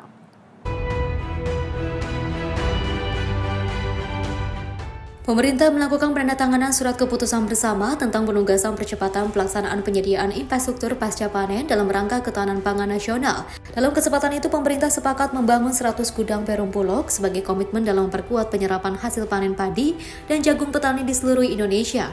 Pembangunan 100 gudang tersebut dinilai penting sebab proyeksi produksi padi terus meningkat secara nasional. Bahkan Badan Pusat Statistik memproyeksikan produksi padi sepanjang tahun 2025 akan mencapai 34,77 juta ton. Selain itu, Menko Pangan Zulkifli Hasan juga memastikan agar masyarakat dan petani tidak dirugikan terutama karena ketidakmampuan penyerapan gabah maupun jagung milik petani dalam negeri. Jadi sekali lagi ini merupakan jawaban dari keluhan petani, keluhan masyarakat akan percepatan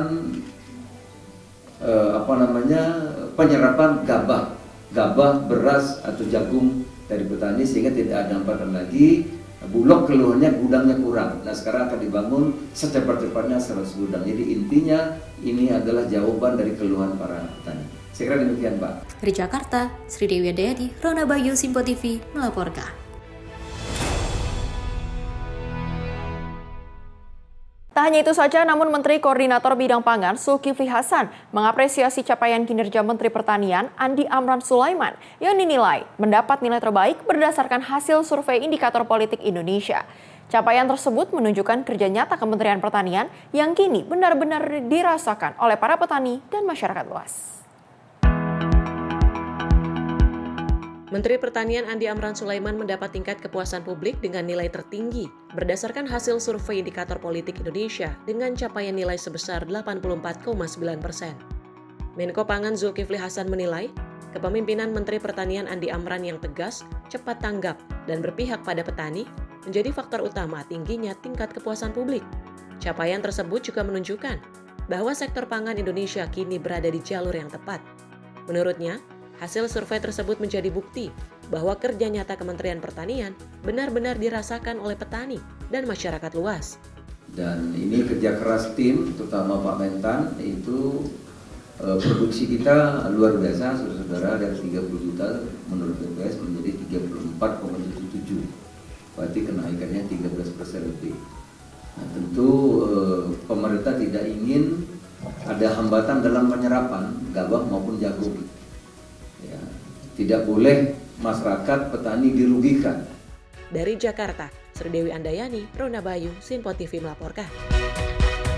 Kita beralih ke Menteri Komunikasi dan Digital Mutia Hafid yang mendorong transformasi pertanian melalui teknologi digital. Melalui program Tani Digital, pemerintah ingin membuat sektor pertanian lebih efisien dan meningkatkan taraf hidup petani.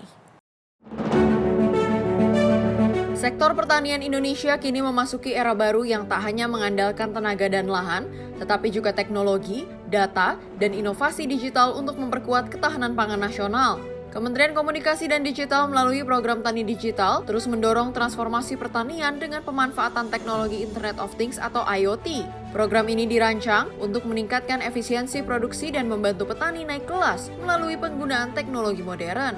Dalam kegiatan panen tani digital di Kabupaten Sragen, Rabu 5 November 2025, Menteri Komunikasi dan Digital Mutia Hafid menegaskan bahwa teknologi baru harus membawa dampak nyata bagi masyarakat. Salah satu teknologi yang digunakan dalam program Tani Digital adalah IoT Smart Precision Agriculture System, hasil inovasi anak bangsa. Sistem ini terbukti dapat meningkatkan produktivitas, menekan biaya, dan menjaga keberlanjutan lingkungan. Program Tani Digital merupakan kolaborasi antara Kemkom Digi, Kementerian Pertanian, Pemerintah Kabupaten Sragen, dan mitra penyedia teknologi. Program ini juga sejalan dengan arahan Presiden Prabowo Subianto dalam KTT APEC 2025 di Korea Selatan. Presiden menekankan pentingnya pemanfaatan teknologi modern seperti IoT dan kecerdasan artifisial untuk mencapai swasembada pangan nasional. Makanya intuisi para petani ini digabungkan dengan kemajuan teknologi. Kita tahu kapan sawah kita kekurangan air, kapan membutuhkan pupuk, kapan membutuhkan cahaya, ya, atau kalau terlalu panas suhunya itu bisa dideteksi dari rumah masing-masing. Transformasi melalui program Tani Digital membuktikan bahwa teknologi bukan hanya milik kota, tetapi juga sahabat petani di desa. Inovasi yang berpihak pada petani ini menjadi langkah konkret dalam membangun ketahanan pangan nasional berbasis teknologi dan kolaborasi. Tim redaksi Sinpo TV melaporkan. Pemirsa, ancaman PHK massal masih menghantui sejumlah sektor industri di Indonesia. Anggota Komisi 9 DPR RI, Irma Suryani, menegaskan pentingnya kolaborasi antara pemerintah, dunia usaha, dan pekerja agar roda ekonomi tetap berputar tanpa harus mengorbankan lapangan kerja.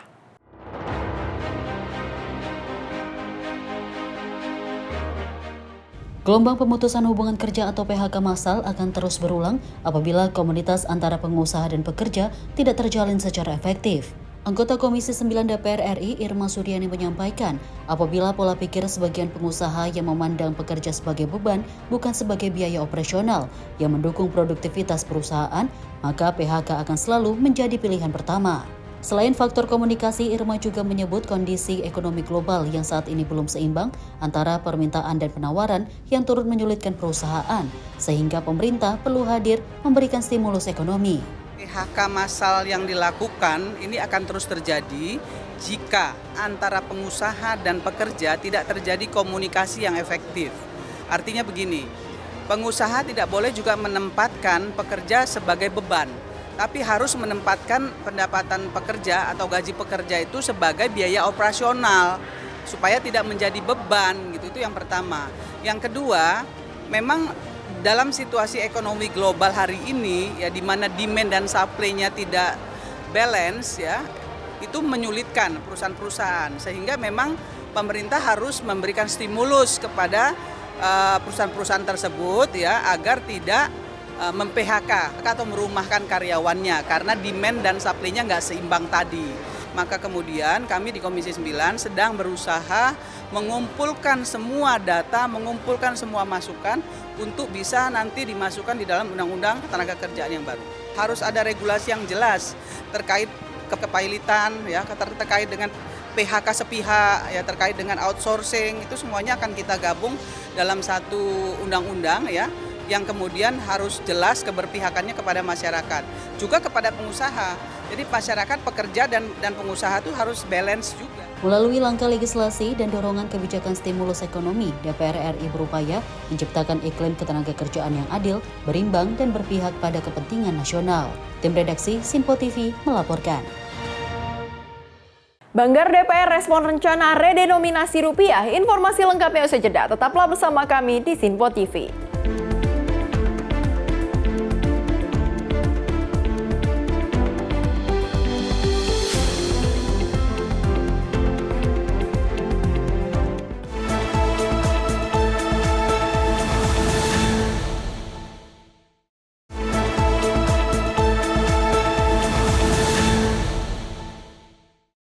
Terima kasih pemirsa, Anda masih bersama kami di Menyapa Indonesia Pagi.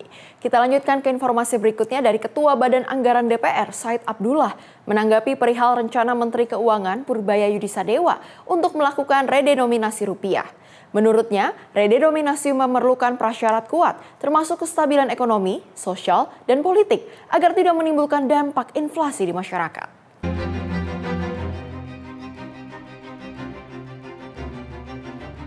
Menteri Keuangan Purbaya Yudisadewa berencana akan melakukan redenominasi rupiah, yakni kebijakan mengubah Rp1.000 menjadi Rp1 yang dituangkan lewat Undang-Undang baru pada 2027. Ketua Badan Anggaran DPR, Said Abdullah mengatakan bahwa rencana tersebut tidak dilakukan secara terburu-buru.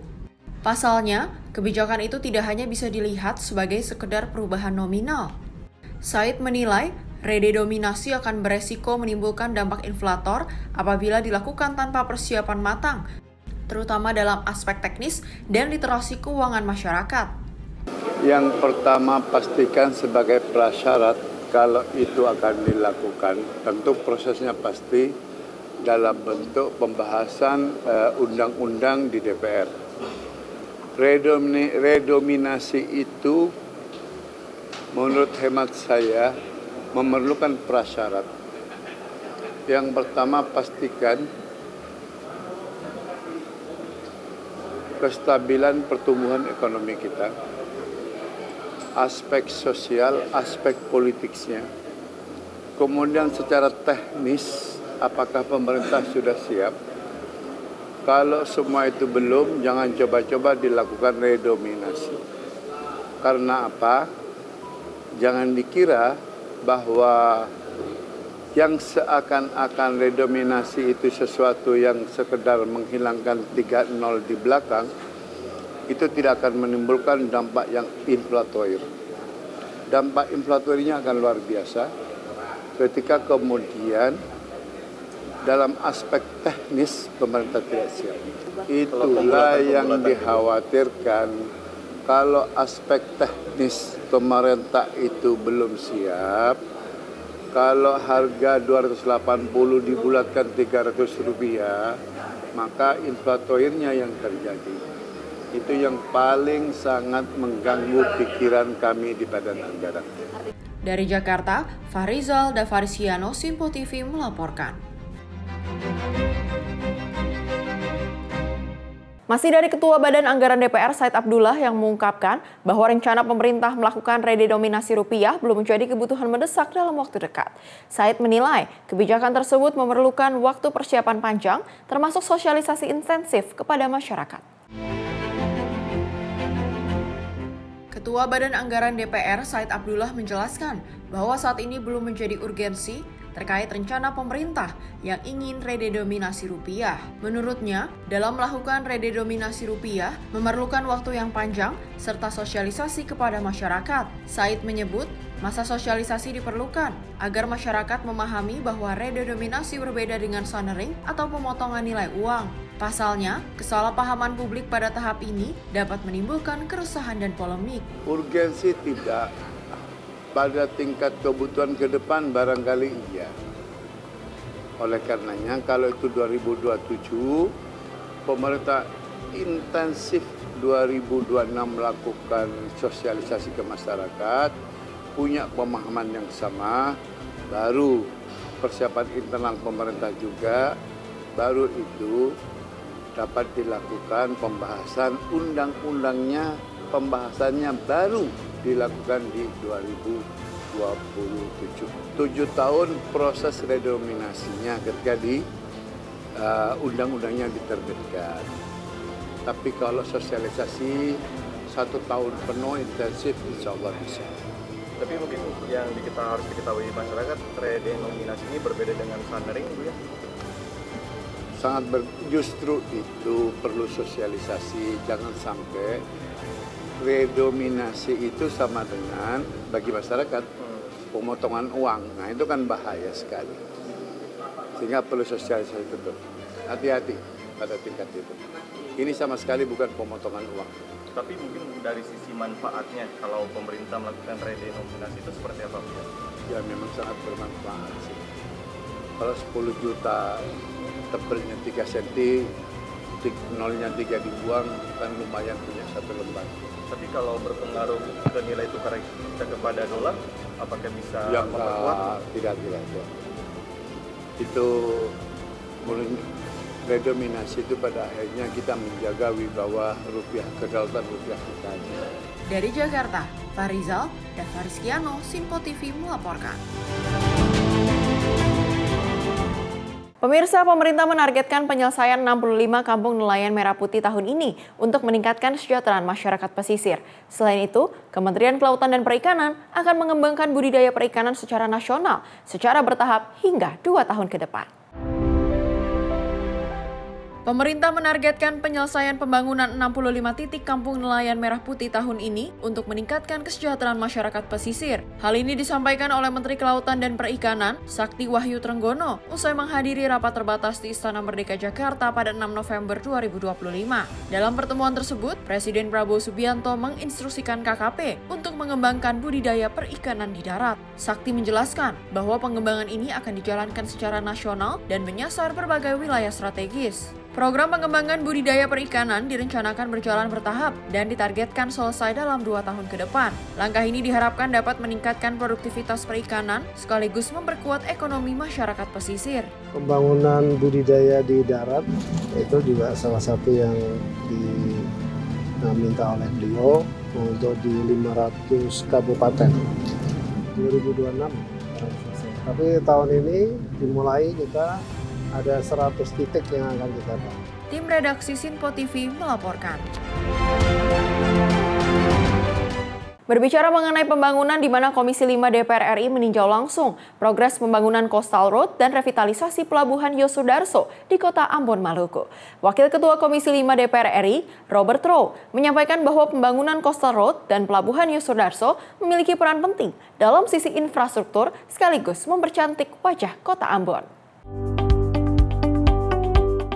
Sebagai bagian dari upaya DPR untuk memastikan percepatan pembangunan infrastruktur di wilayah kepulauan berjalan sesuai dengan kebutuhan masyarakat, Komisi 5 DPR RI meninjau langsung progres pembangunan Coastal Road yang merupakan proyek jalan pesisir yang dibangun untuk mengurangi kemacetan di pusat kota, meningkatkan akses antar wilayah, sekaligus memperindah tata ruang kota dengan konsep waterfront city atau kota tepi laut. Tak hanya itu saja, Komisi 5 DPR RI juga meninjau proses revitalisasi Pelabuhan Yosudarso yang tengah melakukan perbaikan terminal penumpang dan peningkatan fasilitas pelayanan. Wakil Ketua Komisi 5 DPR RI Robert Rowe menekankan bahwa pelabuhan memiliki peran vital dalam mendukung konektivitas antar wilayah di Maluku yang bercorak kepulauan. Kami melihat pembangunan rencana pembangunan Ambon Coastal Road ya, itu dalam rangka mengatasi kemacetan di Kota Ambon.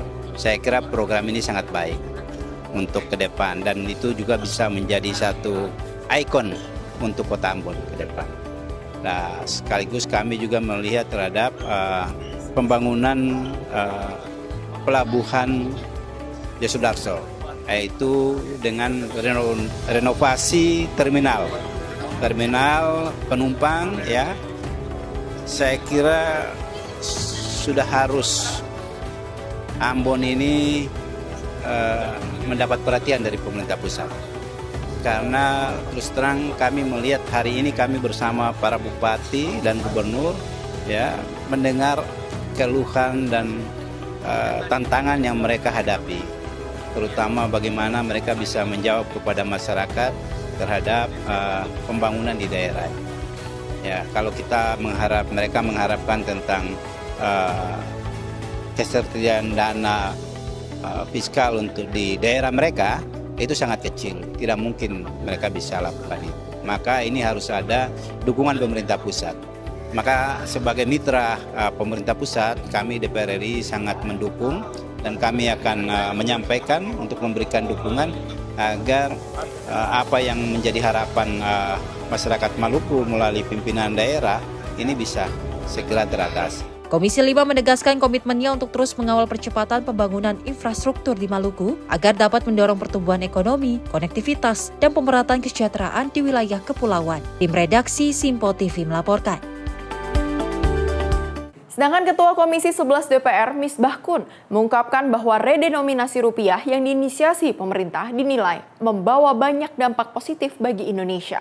Misbahkun menyebut, dengan adanya redenominasi rupiah, ekonomi akan menjadi lebih sederhana dengan tidak akan menjadi lebih spekulatif dari Rp1.000 menjadi Rp1. Ketua Komisi 11 DPR Misbahkun menjelaskan bahwa redenominasi rupiah dapat membuat ekonomi di Indonesia menjadi lebih sederhana. Dalam mata uang khususnya Indonesia dengan Rp1.000 menjadi Rp1. Namun rencana redenominasi tersebut harus melibatkan banyak pihak, yakni pembentukan undang-undang serta sosialisasi kepada masyarakat. Pasalnya mata uang memiliki nilai kedaulatan, nilai ekonomi, dan mempunyai posisi politik yang strategis. Positifnya banyak, karena apa? Ekonomi kita akan menjadi sederhana. Akan lebih sederhana, angka kita menjadi tidak terlalu spekulatif, kemudian nol kita jadi hilang, dan kalau ya lebih sederhana tentunya, itu yang paling utama. Dan membangun kepercayaan diri kembali bahwa nilai mata uang kita akan seperti apa penguatannya. Tapi nanti yang menjalankan pemerintah atau Bank Indonesia? Pemerintah dan Bank Indonesia.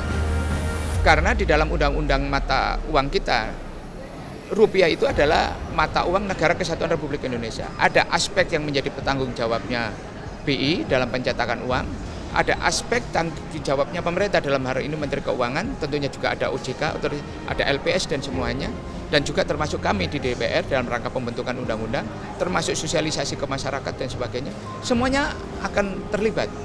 Karena mata uang ini mempunyai nilai kedaulatan, mempunyai nilai ekonomi, dan mempunyai posisi politik yang strategis. Dari Jakarta, Farizal dan Fariskiano, Sinpo TV melaporkan. Masih dari Ketua Komisi 11 DPR, Misbahkun, menanggapi terkait rencana pemerintah yang akan melakukan redenominasi rupiah. Misbahkun mengatakan bahwa pihaknya siap membahas jika rencana tersebut menjadi program pemerintah. Ketua Komisi 11 DPR Misbahkun menjelaskan bahwa rencana pemerintah yang ingin meredenominasi rupiah harus dipikirkan secara matang. Menurutnya, meredenominasi rupiah dibutuhkan sosialisasi yang kuat kepada masyarakat, mengingat adanya penyederhanaan mata uang dari Rp1.000 menjadi Rp1. Selain itu juga sebelum melakukan redenominasi, pemerintah harus bisa melihat dari berbagai aspek, salah satunya kondisi pertumbuhan ekonomi harus di atas 5%. Namun Misbahkun menyebut Komisi 11 akan siap membahas redenominasi rupiah jika rencana itu menjadi program pemerintah. Prasyarat-prasyarat dan kondisi-kondisi prasyarat ekonomi maupun kondisi non-ekonomi yang menjadi pelengkap bagi sebuah keputusan, karena melakukan redenominasi ini kita akan butuh sosialisasi yang kuat, butuh kondisi transisi sebelum itu disiapkan. Memang kalau memang mau dibahas di tahun 2026 itu kita harus membahas undang-undang, kita persiapkan dengan baik, kemudian kondisi pertumbuhan ekonomi kita solid, dan ada satu kondisi yaitu pertumbuhan ekonomi kita selalu stabil di atas 5%. Kemudian inflasi kita selalu rendah, dan itu kita sudah dapatkan. Tinggal kita mendapatkan stabilitas politik. Stabilitas politik kita seperti kita akui bahwa politik kita dukungan kepada pemerintah lebih dari 85% di parlemen. Stabilitas keamanan tidak ada gangguan, ya kan, ketertiban kita sangat stabil, dan ini apakah sudah cukup dianggap sebagai sebuah prasyarat untuk dilakukan, ya kembali kepada pemerintah. Kami di DPR kalau memang itu menjadi programnya pemerintah, kami siap membahas, tapi harus disiapkan semua peranata yang saya tadikan, baik itu prasyarat ekonomi maupun prasyarat non-ekonomi, baik itu dari keamanan ketertiban untuk melihat secara menyeluruh. Biasanya negara-negara itu menyiapkan sekitar 3 tahun. Mulai dari pembentukan undang-undang sampai kepada praktek full redenominasi itu 3 tahun. Ada aspek pembentukan undang-undangnya, karena di sini perlu disosialisasikan kepada masyarakat. Kemudian mulai diterapkan itu ketika masyarakat dibuka masa transisi, yaitu masyarakat mulai diajari bagaimana menentukan harga yang tadinya 1.000 menjadi 1. Kemudian transisi ini berapa lama disepakati, dan kemudian mulai diterapkan secara full berapa nilai yang tadinya 1.000 menjadi 1 ini. Nah, ini kan masa transisi. mulai pembentukan undang-undang, masa transisi, dan kemudian masa penerapan. Dan kemudian infrastruktur itu adalah bagaimana orang mulai dikenalkan kepada nilai denominasi yang tadinya 1000 menjadi 1. Dari Jakarta, Farizal Dava Rizkiano, Simpo TV melaporkan. Densus 88 pastikan peledakan di SMA N72 bukan terorisme. Informasi lengkapnya sejenak. Tetaplah bersama kami di Simpo TV.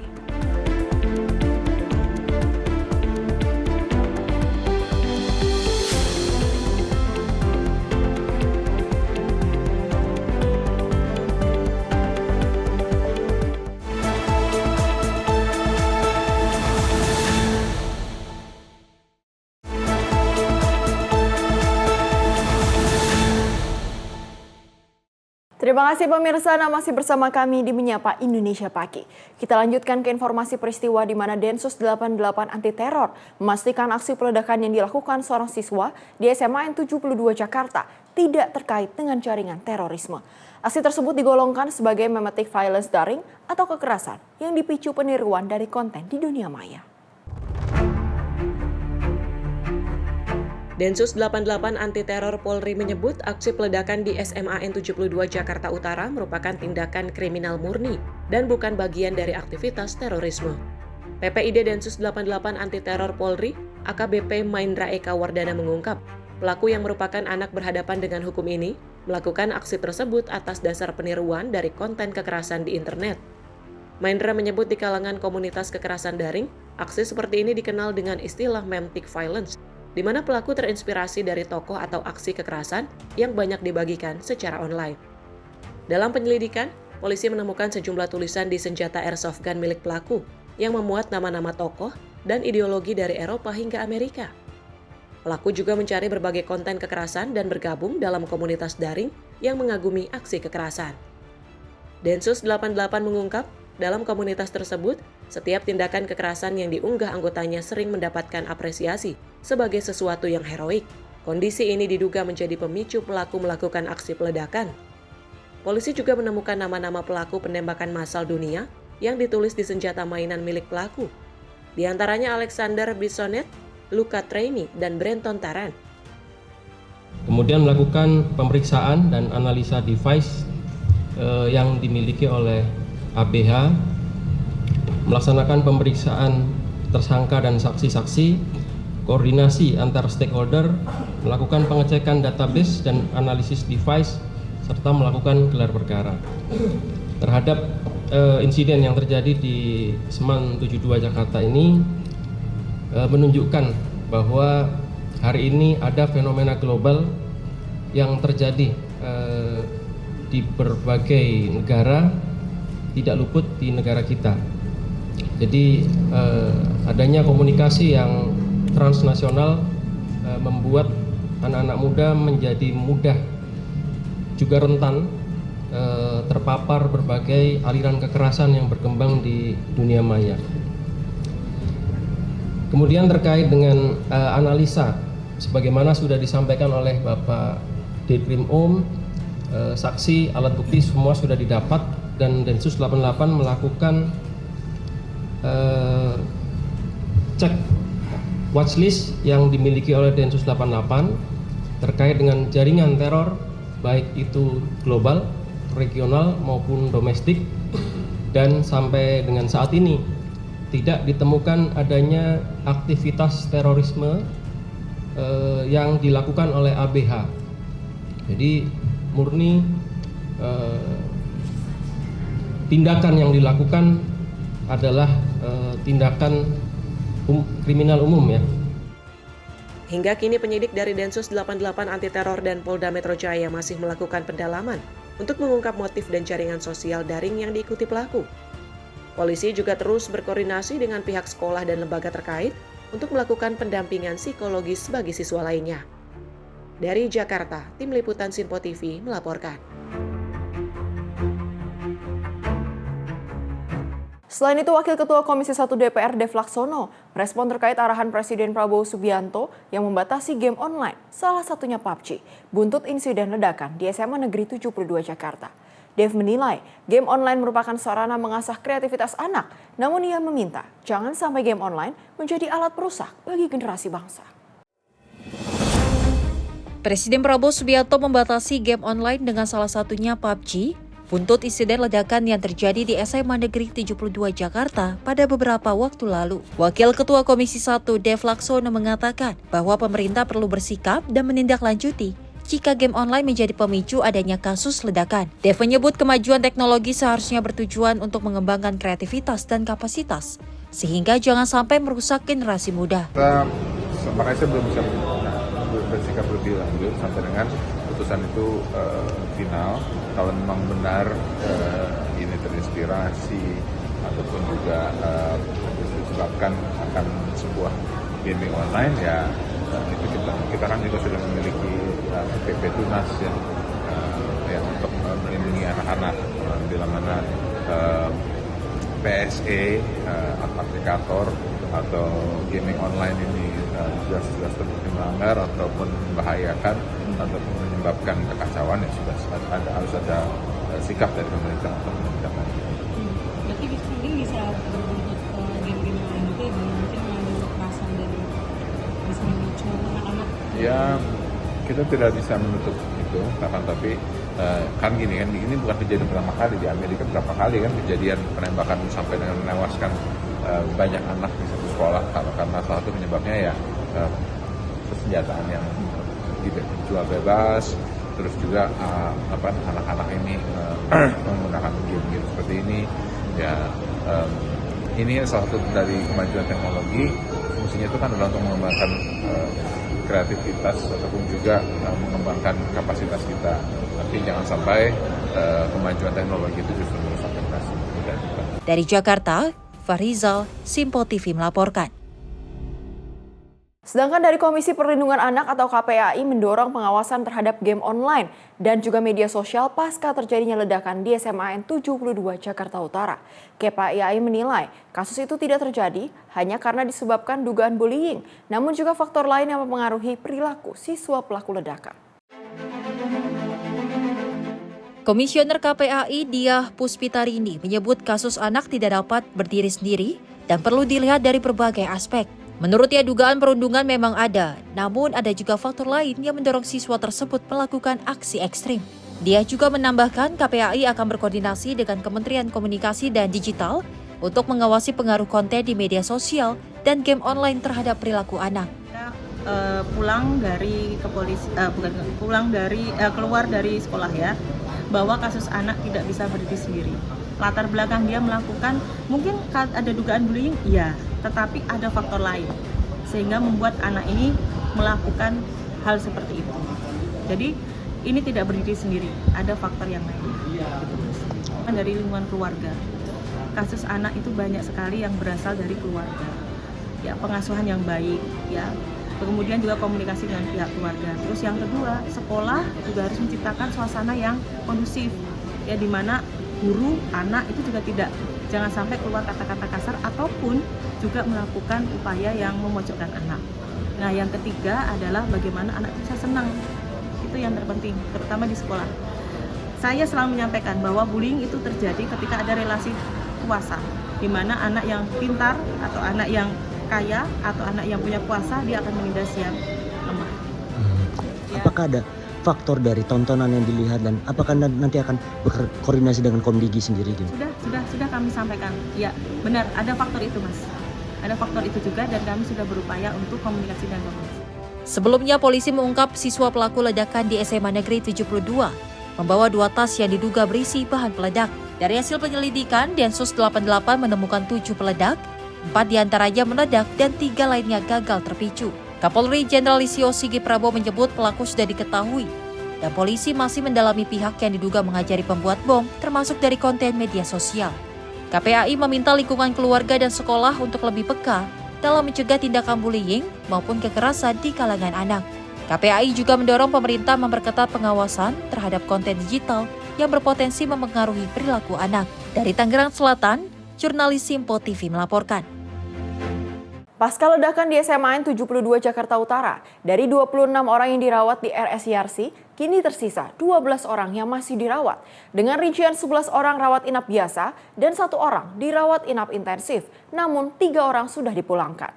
Direktur Medis RSYRC, Dr. Muhammadi menyebutkan ada 4 siswa yang mengalami tulik mendadak tanpa kerusakan membran telinga dan menjalani terapi hiperbarik. Direktur Medis Rumah Sakit Yarsi menyebut terapi hiperbarik yang dilakukan oleh korban SMA Negeri 72 baru akan dilakukan. Dengan dilaksanakannya terapi hiperbarik, diharapkan potensi untuk tuli mendadak dalam kasus ini tidak ada yang sampai ke tahap yang berat. Ia juga menyebutkan apabila korban yang ada sudah diobservasi dan karena masih muda, maka proses recovery diharapkan bisa dengan sendirinya. Total korban yang kita layani sudah 26 orang dan tersisa ada 11 orang yang dalam rawat inap. 9 rawat jalan, jadi hari ini tuh dipulangkan 3 orang lagi, jadi ada 11 yang masih di rawat inap, termasuk 1 yang di intensif yang juga sudah perbaikan, alhamdulillah sudah mulai lepas alat bantu nafas per sore ini, jadi kita harapkan Adinda bisa terus membaik dan ini merecovery segera. Sedangkan ada 4 siswa yang mengalami tuli mendadak tanpa kerusakan membran telinga, itu masuk ke hiperbarik untuk mendapatkan terapi oksigen bertekanan tinggi. Ini juga diharapkan bisa mempercepat proses perbaikan dan memberikan efek terapi yang optimal dari perawatan yang sudah diberikan oleh teman-teman dokter yang ada di Rumah Sakit Yarsi. Ya, terapi hiperbarik baru dimulai hari ini, kita akan lakukan 10 sesi nanti secara bertahap. Secara klinis teman-teman sudah baik dan ada rencana oleh dokter penanggung jawabnya untuk dipulangkan terlebih dahulu. Jadi nanti sesi-sesi berikutnya akan dilakukan lewat rawat jalan. Tim dokter Rumah Sakit Yarsi akan terus memonitor proses evaluasi sampai 2 hingga 3 minggu ke depan. Para korban juga didampingi oleh tim psikologi dari Rumah Sakit Yarsi dan juga Polda Metro Jaya. Dari Jakarta, Tio Malau, Simpo TV melaporkan. Pasca ledakan yang terjadi di dalam masjid di halaman lingkungan sekolah SMA N 72 Jakarta, Kelapa Gading, Jakarta Utara, orang tua murid meminta kepada pihak sekolah untuk memperketat bagi yang ingin keluar dan masuk sekolah, serta mengecek barang-barang bawaannya. Kenapa sih? Ledakan tadi bunyinya gede banget. Ledakan terjadi mengejutkan warga di Jalan Prihatin RT 7 RW 2 Kelapa Gading, Jakarta Utara, Jumat siang kemarin. Akibat kejadian ini sebanyak 54 murid dan guru jadi korban ledakan dan mengalami luka-luka. Sabtu pagi nampak sejumlah petugas TNI Polri berjaga di gerbang sekolah SMA Negeri 72 Jakarta, Kelapa Gading, Jakarta Utara. Menurut Retno Arianti, salah satu orang tua murid, mendengar ledakan mengira dari pecah ban yang kerap terjadi. Di sisi itu, para siswa berhamburan keluar dengan menggotong rekannya dengan tandu dalam keadaan luka bakar, bahkan sebagian korban lain juga mengalami luka-luka bagian tubuhnya. Salah satu anak Retno Arianti kini selamat dari peristiwa tersebut lantaran sedang tidak masuk sekolah mengikuti pembelajaran. Para temannya pun meminta pertolongan kepada Retno untuk bersinggah sementara waktu di rumahnya. Kalau saya pikir itu adalah ledakan dari pecah ban di truk di jalan raya di kayak Yosudarso itu seringkali seperti itu. Nah itu suaranya seperti itu. Jadi saya pikir ledakan ban. Nah itu saya dengarnya sih ngehnya hanya sekali. Lalu sekitar kira-kira 3 menit dari saya dengar ledakan itu, saya pulang. Arah kebetulan rumah saya adalah lurusan SMA 72 itu. Dekat ya. Saya di Jalan Prihatin. Lalu saya lihat anak-anak yang perempuan, siswi yang kebanyakan perempuan, itu di jalanan sudah membuat 2 baris seperti memberi kiri kanan memberi jalan. Kan saya nggak tahu, saya teriak, kenapa, ada apa? Ada kebakaran tante di dalam 72. Terus ada ledakan, kemungkinan gas dari kantin katanya gitu. Lalu terus nggak lama ada tandu bopong anak laki-laki itu ada 3. Pertama 1 dulu, terus saya lihat lagi ada 2 lagi, ada ketiga. Saya hancur kayak hati saya pikir itu salah satu respon saya ketika kebetulan anak saya sekolah di 72. Laki apa perempuan? Perempuan. Kebetulan saat itu dia nggak masuk kelas 3. Kelas 3 juga ya. Karena dia tidak masuk, kurang sehat. Terus saya pikir, ini kenapa depan lihat anak dibopong seperti itu dengan luka-luka seperti itu, ada yang kena mukanya, badannya, tangannya, kakinya, ada yang hanya celana pendek, telanjang dada, celana pendek. Terus lalu yang kedua masih dengan seragam tapi compang-camping. hancur kayaknya saya lihatnya gitu. Saya sedih, saya teriak, kenapa, ada apa? Ada kan tante di dalam gitu kan. Saya nggak tahu, saya langsung pulang, saya parkir motor saya masuk ke rumah saya bilang, anak saya panggil-panggil, itu kamu lihat di sekolah itu ada korban ledakan apa nggak tahu apa gitu. Terus siapa? Nggak tahu, kamu lihat. Nah, anak saya langsung ke sana. Saya cari tahu temennya, akhirnya ada beberapa temennya kelasnya. Gue boleh nggak ke tempat lu? Boleh, sama tempat gue aja, tempat gue. Akhirnya ada beberapa anak di rumah saya. Gitu ya? Ya, dengan kondisi yang satu anak laki-laki didampingi temennya, dipegang, ayo dia gemeter. Saya juga sedih banget lihatnya kayak gitu kan. Saya merasakan itu, aduh, ini udah hati saya udah di situ karena kan anak saya sekolah di situ, dan sebagai seorang ibu melihat seperti itu, orang tuanya kan tahunya mereka sekolah, tiba-tiba dengar berita kayak gitu, hancur rasanya gitu. Terus yang ibu tahu pada saat itu belum sempat mereka dibawa ke rumah sakit ya?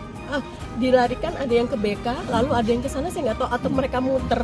Kan BK di belakang sini Pak, di belakang SMA 72 persis itu ada balai kesehatan. Berharap agar kejadian pertama kalinya di sekolah SMA Negeri 72 Jakarta tak terulang kembali, orang tua murid meminta kepada pihak sekolah untuk diperketat bagi yang ingin keluar masuk sekolah tersebut dan mengecek barang bawaannya. Tim kontributor Simpo TV melaporkan. Kita beralih ke informasi lain di mana Presiden Prabowo Subianto dan PM Australia, Anthony Albanese, menandatangani perjanjian kerjasama pertahanan dan keamanan baru. Kesepakatan ini menegaskan hubungan kuat kedua negara dan komitmen bersama terhadap perdamaian serta stabilitas kawasan. Dalam konferensi pers bersama di Sydney pada 12 November 2025, Presiden Republik Indonesia Prabowo Subianto dan Perdana Menteri Australia Anthony Albanese mengumumkan perjanjian kerjasama pertahanan dan keamanan baru antara kedua negara. Perdana Menteri Australia Albanese menekankan bahwa hubungan Australia dan Indonesia didasarkan pada persahabatan kepercayaan, saling menghormati, serta komitmen terhadap perdamaian dan stabilitas kawasan. Lewat perjanjian baru ini, kedua negara akan rutin berkonsultasi di tingkat pemimpin dan menteri terkait masalah keamanan. Indonesian President Bapak Prabowo Subianto to make what is a historic announcement. The governments of Australia and Indonesia have just substantively concluded negotiations on a new bilateral treaty on our common security. Australia's relationship with Indonesia is based on friendship, trust, mutual respect, and a shared commitment to peace and stability in our region. This treaty is a recognition from both our nations that the best way to secure that peace and stability is by acting together. It signals a new era in the Australia-Indonesia relationship. The treaty is predominantly based on the landmark security agreement signed by the Keating and Suharto governments 30 years ago. It will build on the 2006 Lombok Treaty that, among other things, reaffirmed Indonesia's territorial integrity and sovereignty. It also builds on the Defence Cooperation Agreement that we signed together last year. This treaty will commit Australia and Indonesia to consult at a leader and ministerial level on a regular basis on matters of security, to identify and undertake mutually beneficial security activities, and if either or both countries' security is threatened, to consult and consider what measures may be taken, either individually or jointly, to deal with those threats. This is a watershed moment in the Australia-Indonesia relationship. This treaty represents a major extension of our existing security and defence cooperation. It shows the relationship is as strong as it has ever been. And that's a great thing for our region and for the people of both Australia and Indonesia. I hope to travel to Indonesia in January next year at the President's invitation to formally sign the new treaty after it has gone through our domestic processes. Albanese menambahkan bahwa perjanjian baru ini menjadi perpanjangan penting dari kerjasama sebelumnya, menunjukkan hubungan kedua negara tetap kuat dan solid. Pada kesempatan yang sama, Presiden RI Prabowo Subianto menegaskan bahwa kesepakatan ini sangat penting bagi pertahanan dan keamanan Indonesia. Close cooperation in the defense and security fields, and essentially reaffirming our determination to enhance our friendship and to, as partners, as close neighbors, our determination to maintain the best of relationship in order to enhance and guarantee the security of both our countries. Tim redaksi Sinpo TV melaporkan. Pemerintah memastikan program SMK Go Global akan mulai dilaksanakan pada akhir tahun 2025 sesuai dengan arahan Presiden Prabowo Subianto. Melalui program SMK Go Global tersebut, pemerintah akan memberikan beasiswa bagi 500.000 lulusan sekolah menengah kejuruan untuk bekerja ke luar negeri.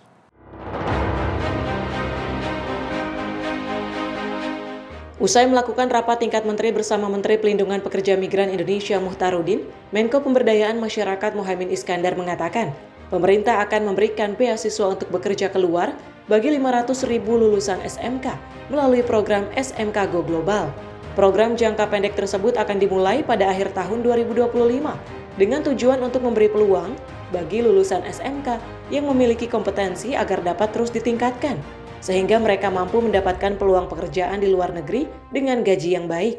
Selain itu, program yang diinisiasi oleh pemerintah ini bertujuan untuk mempercepat penyerapan tenaga kerja SMA dan SMK yang belum bekerja. Terlebih menurut data BPS, terdapat 1,63 juta lulusan SMK yang kini masih belum mendapatkan pekerjaan dan tidak melanjutkan pendidikan tinggi. Insya Allah dengan perintah dan arahan Presiden ini akan ada program akhir tahun dan program tahun 2026 menempatkan lulusan SMK dan SMA yang berminat dengan skill khusus, apakah welder, apakah hospitality, apakah caregiver, dan lain-lain, untuk bisa bekerja lebih baik dengan gaji yang bagus di luar negeri. Senada dengan hal itu, Menteri P2MI Muhtarudin juga menyatakan kesiapannya untuk melaksanakan program SMK Go Global yang nantinya akan dikoordinasikan oleh Menko PM Muhaimin Iskandar. Muhtarudin juga menjelaskan, persiapan eksekusi program ini akan dilakukan sejalan dengan penyusunan desain komprehensif pelindungan pekerja migran Indonesia. 300.000 nanti dari SMK dan 200.000-nya dari umum, nanti kami sudah breakdown per kompetensi, dan kami sudah juga mapping, profiling di negara-negara penempatannya dengan sektor-sektornya.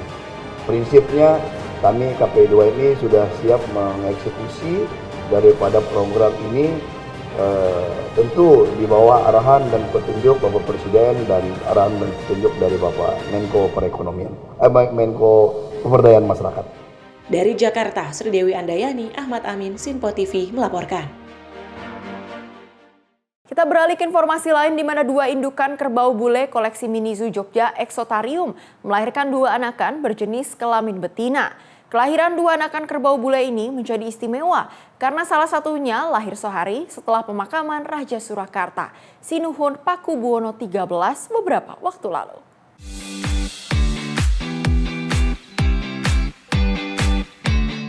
Lahirnya anakan kerbau bule koleksi mini zoo Jogja Exotarium sehari setelah pemakaman Raja Surakarta, Sinuhun Pakubuwono XIII pada Rabu 5 November lalu terasa istimewa. Hal ini karena kerbau bule koleksi mini zoo Jogja Exotarium merupakan salah satu keturunan kerbau bule Kiai Slamet, kesayangan Raja-Raja Kasunaan Surakarta. Pengelola mini zoo Jogja Exotarium Akbar Taruna mengatakan dua indukan kerbau bule koleksinya melahirkan anakan dalam kurun 2 bulan ini. Indukan pertama melahirkan anakan pada Jumat Pahing 17 Oktober 2025. Dan satu lagi melahirkan anakan pada Kamis Pahing 6 November 2025. Sehari setelah pemakaman Sinuhun Pakubuwono XIII. Menurut Akbar Taruna, lahirnya anakan kerbau bule menjadi simbol atau pertanda tersendiri akan munculnya generasi baru penjaga budaya Keraton Surakarta, warisan leluhur Mataram Hadiningrat. Dengan kembalinya Gusti Pakubono yang ke-13 menghadap Allah SWT, barulah kemudian akan lahir generasi-generasi baru, termasuk kesayangan beliau, itu namanya peliharaan beliau, yaitu keluarga besarnya, yaitu adalah Kerbo Bule, karena ini juga keturunan dari sana. Di sini juga membuktikan bahasanya lahirnya pun menunggu setelah Gusti Pakubono disemayamkan atau dikebumikan di makam Raja Imogiri. Nah, kan pas itu Rebunya dimakamkan, Kamisan lahirlah generasi baru. Jadi nggak usah khawatir, insya Allah Kerbo ini akan melanjutkan budaya yang ada di Keraton Suro, khususnya adalah tentang berlanjutan Kerbo Bule.